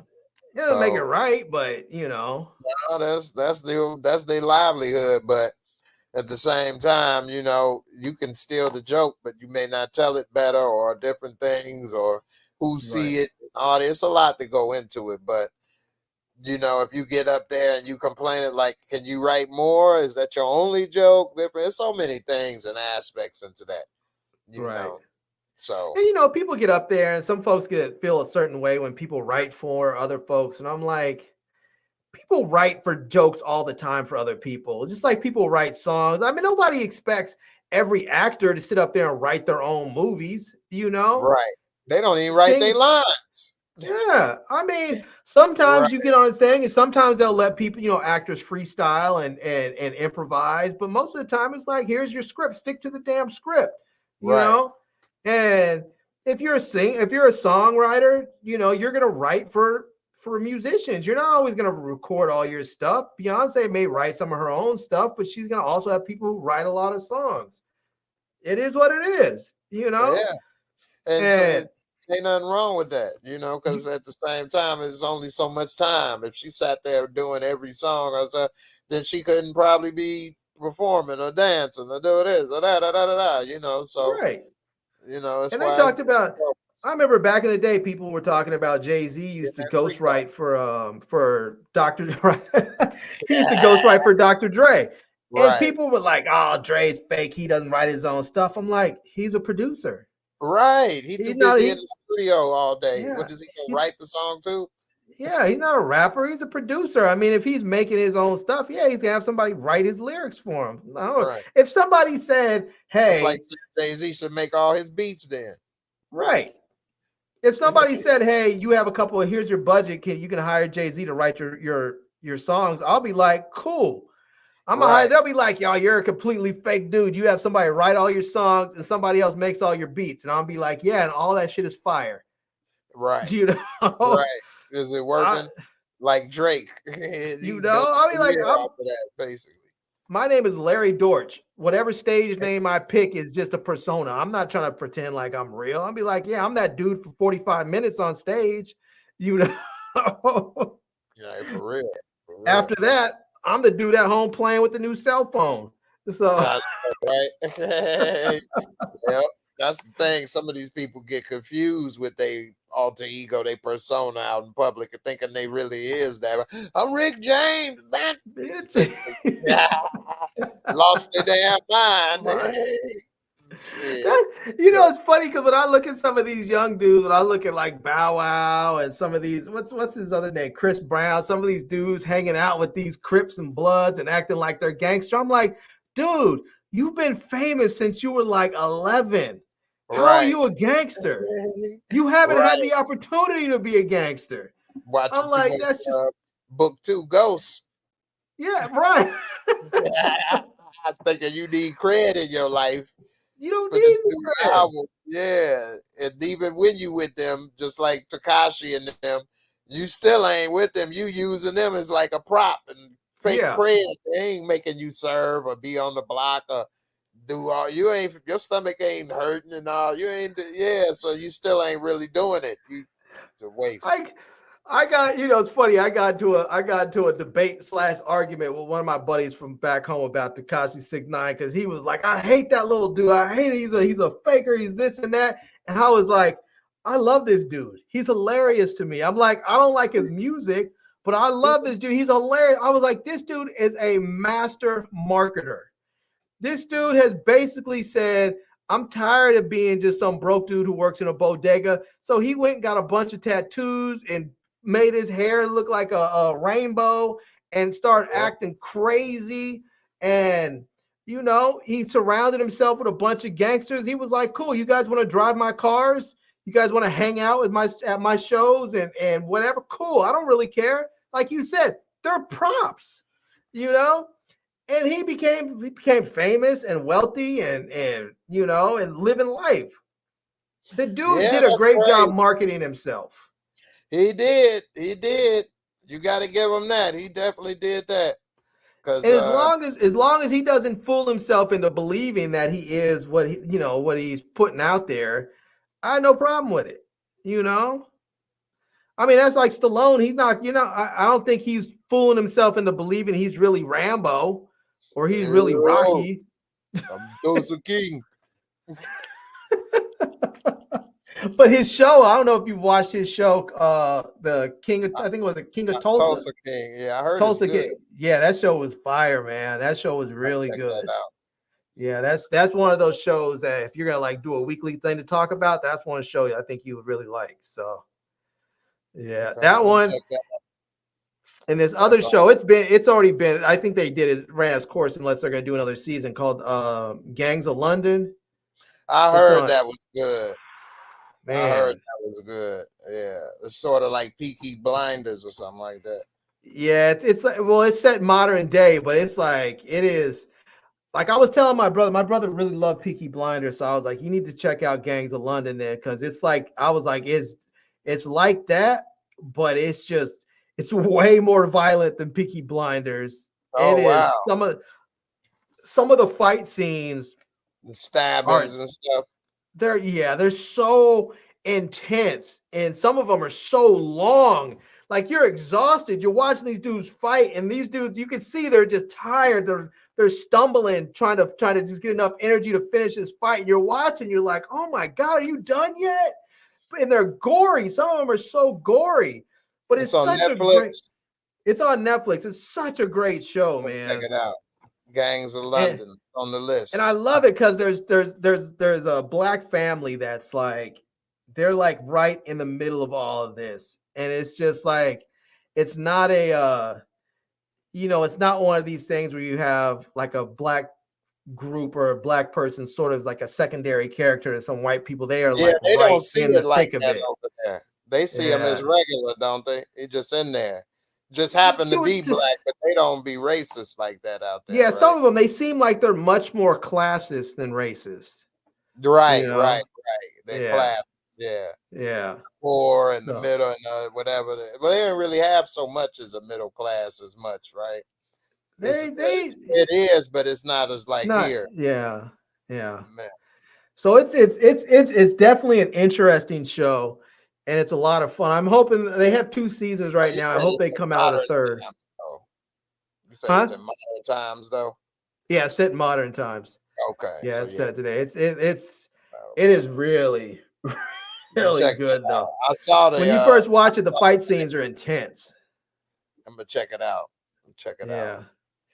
We're gonna wrap it up on this one for sure this time. All right, man. We had to catch up, man. It's been a lot. So it has been. It has been. Yeah, man. So definitely, man. I appreciate everybody stuck through to the end. Damn near 50 of y'all. Y'all the true OGs. Y'all go ahead and give a thumbs up or whatever for staying to the end. Don't forget to check out my man Larry's channel at Today I Feel Like, and appreciate all y'all for coming through and supporting and checking me out as always. Definitely appreciate all the love. Larry, it's cool. I haven't seen some of these names. I'm checking out in the comments. I haven't seen some of these names for a minute, like Tressa C and Jay Watt, Eric Iverson. I haven't seen some of these names in a minute. Yeah, they still come through, man. They definitely a loyal group, man. Appreciate them, man. It's the fam. Yeah. Eric Iverson say he's still gonna watch Power. I'm not mad at you, man. I'm gonna watch it too. I want to watch it too. I'm still hate watch. Exactly. What show I gave up on? I was like, I'm never watching that show again. was that joint the on Showtime. What was that one with what's her name? Lena Waithe did. Not the one when she was the writer. No, the other one. And The it was set in Shot. Chicago. The Shot. Shot. I was done with Yeah. the Shot. I can't do it anymore. I was It's like, I just gotten can't do better it. at the end, the last season or two. Has it? Yeah, they cut out a lot of the jive and stuff, and All right. it got Maybe a I'll little, try it again. it got a little more serious. Yeah, it's Maybe actually a little better than more serious than Power Book 2 Okay. was. Okay. But they I got did. tired of that show because every time they had a black dude on I like, they would just kill him off. And then everybody else, they had him shucking and jiving or doing something silly. It's just, I was like, it's just, I can't, it just, I couldn't do it, but maybe I'll try it again. This But last season, they killed off my favorite character. I ain't gonna say who it was. now you can tell me. Duda. Oh, they killed off Duda? Yeah, they killed Duda. They finally killed him. Did what's his name do it? Who? The youngin that was dating what's her name that got kidnapped. Nah, he didn't. Nah, he didn't do it. They had. You want me to tell you who did it? Was it the gay dude that didn't think he was gay? No.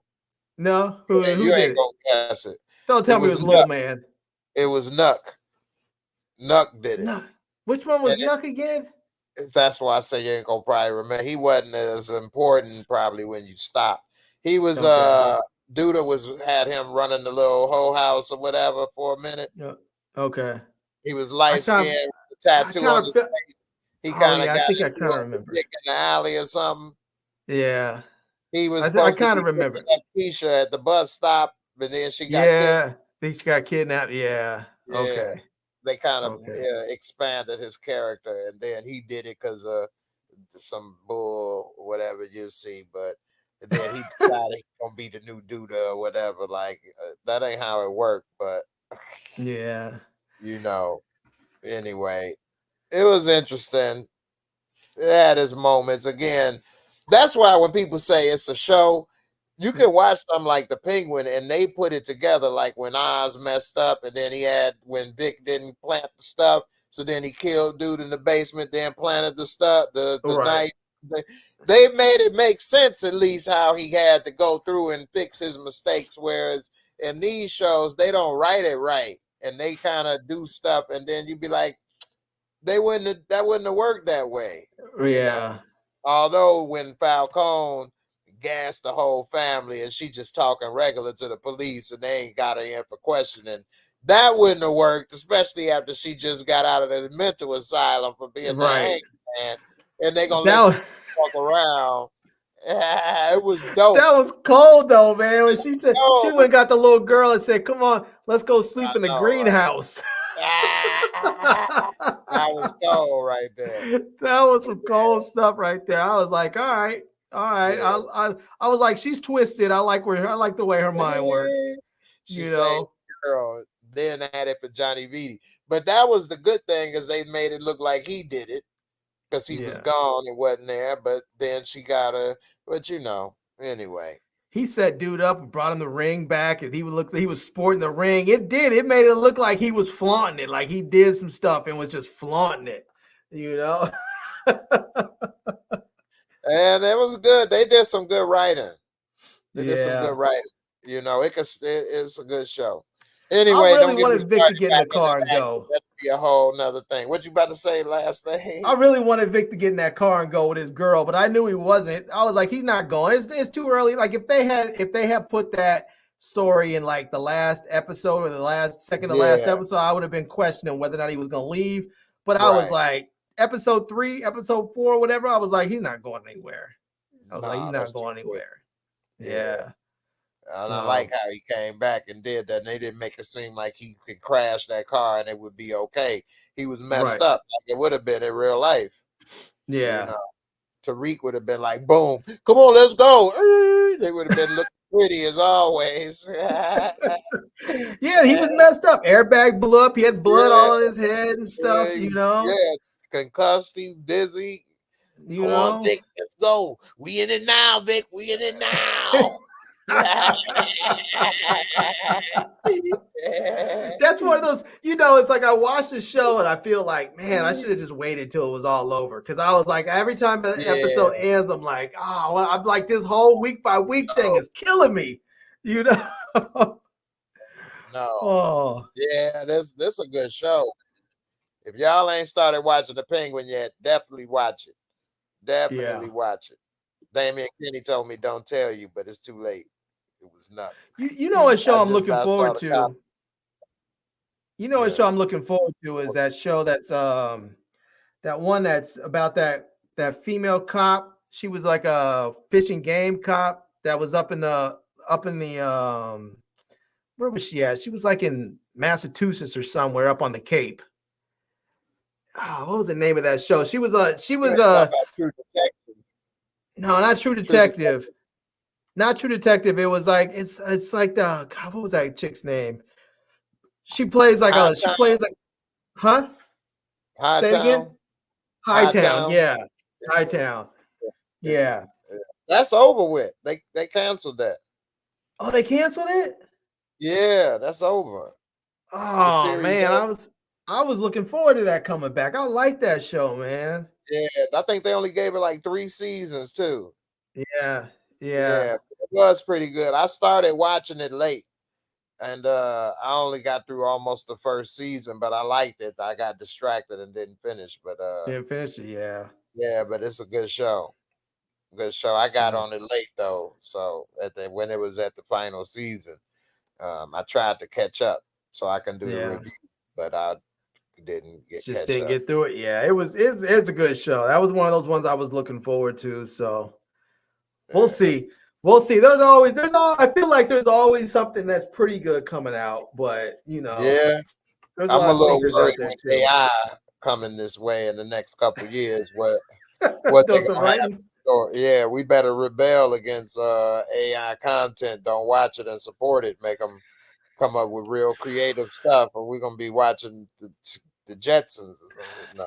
No. I know these writers were up there, they were fighting saying they don't want AI to write stuff. They want to make sure they're protected so that the studios can't just have AI writing stories.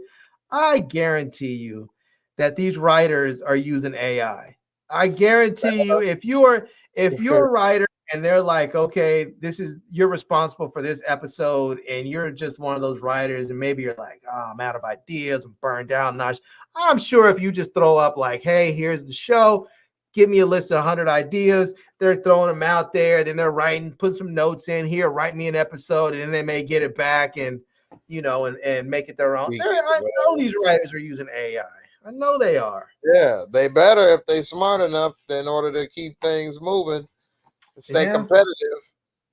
Yeah, man. I mean, things move fast. Man, you better adapt to survive or fall by the wayside, go extinct. Yeah. Well, if some of you guys out there, if you have not watched, I don't know if so many of you out there have Apple TV Plus, but if you do, go watch Shrinking on there. That's what as you were talking about before. What's name? Jason something or the other, and Harrison Ford. And what's the black lady's name? She's a comic. I can't remember. Yeah, I can't remember her name. She's funny though. She's funny. She's on there, and that dude some of the actors, I can't remember their names. Like the one lady that used to be on Scrubs, she's on there, and the husband that was on, she's the next door neighbor, and that guy that used to be on Married with Children, where he was the husband of Jason Segel, who I was thinking of. Jason. Oh yeah, Jason Segel. Yeah. So I don't remember all these people's names. But when you see the show, you'll be like, oh, yeah, I remember them. And they're all great actors. It's a lot of fun. And it's a good show. So you can pull it. Yeah. Yeah, that's what's her name? Jessica Williams. Yeah, Jessica Williams. That's her. Yeah. And then who is the other chick that's on there? Yeah, she's funny. She's nice looking too. What was the other name? What was the other woman? Go back to the cast list again. Let's see. Let's see. I can't remember her name, but she used to be on Crystal Miller. What was her name? She used to be on Married with Children. I'll see her. Let's see. She plays the next door neighbor. She plays the next door neighbor on the show. Maybe is it Krista Miller? Maybe that's her. Maybe it's Krista Miller. Maybe that's who it is. Liz, or this other Alice, she's young. Yeah, she's young. I think it's Krista Miller, and I think the other dude I'm thinking of is maybe it's the guy Ted. What's his name? McGinley, I think it is. That plays her husband. Yeah. From Married with Children. Oh no, not from Married with the movies. I mean, he always was in good shape. He was in Platoon. Oh no, this is him. From Married with Children. Yeah, that is him from Married with Children. I'm thinking of John C. McGinley or something like that. I was thinking of. But anyway. Yeah, I like him. That dude's always kind of funny. He's always sort of just like a chill type dude. So yeah, for sure. Okay. But yeah, that's a good one, man. But yeah, man, definitely appreciate you, man, for coming through, man. And we're gonna have to make this happen more often. Get back man, I'll have to get on here and chop it up. Yes, sir. Yes, sir. Appreciate everybody again for coming through, sticking it out and everything. And hope y'all enjoyed the conversation and all that, man. Had a few laughs, learned a thing or two, maybe. Who knows? You know. But, I appreciate you having me, man. Oh yeah, anytime, man. You're always welcome, man. Definitely, man. So, all right, man. You take care, and everybody, y'all stay safe out there. Deuces. Peace, y'all. Yep, be safe.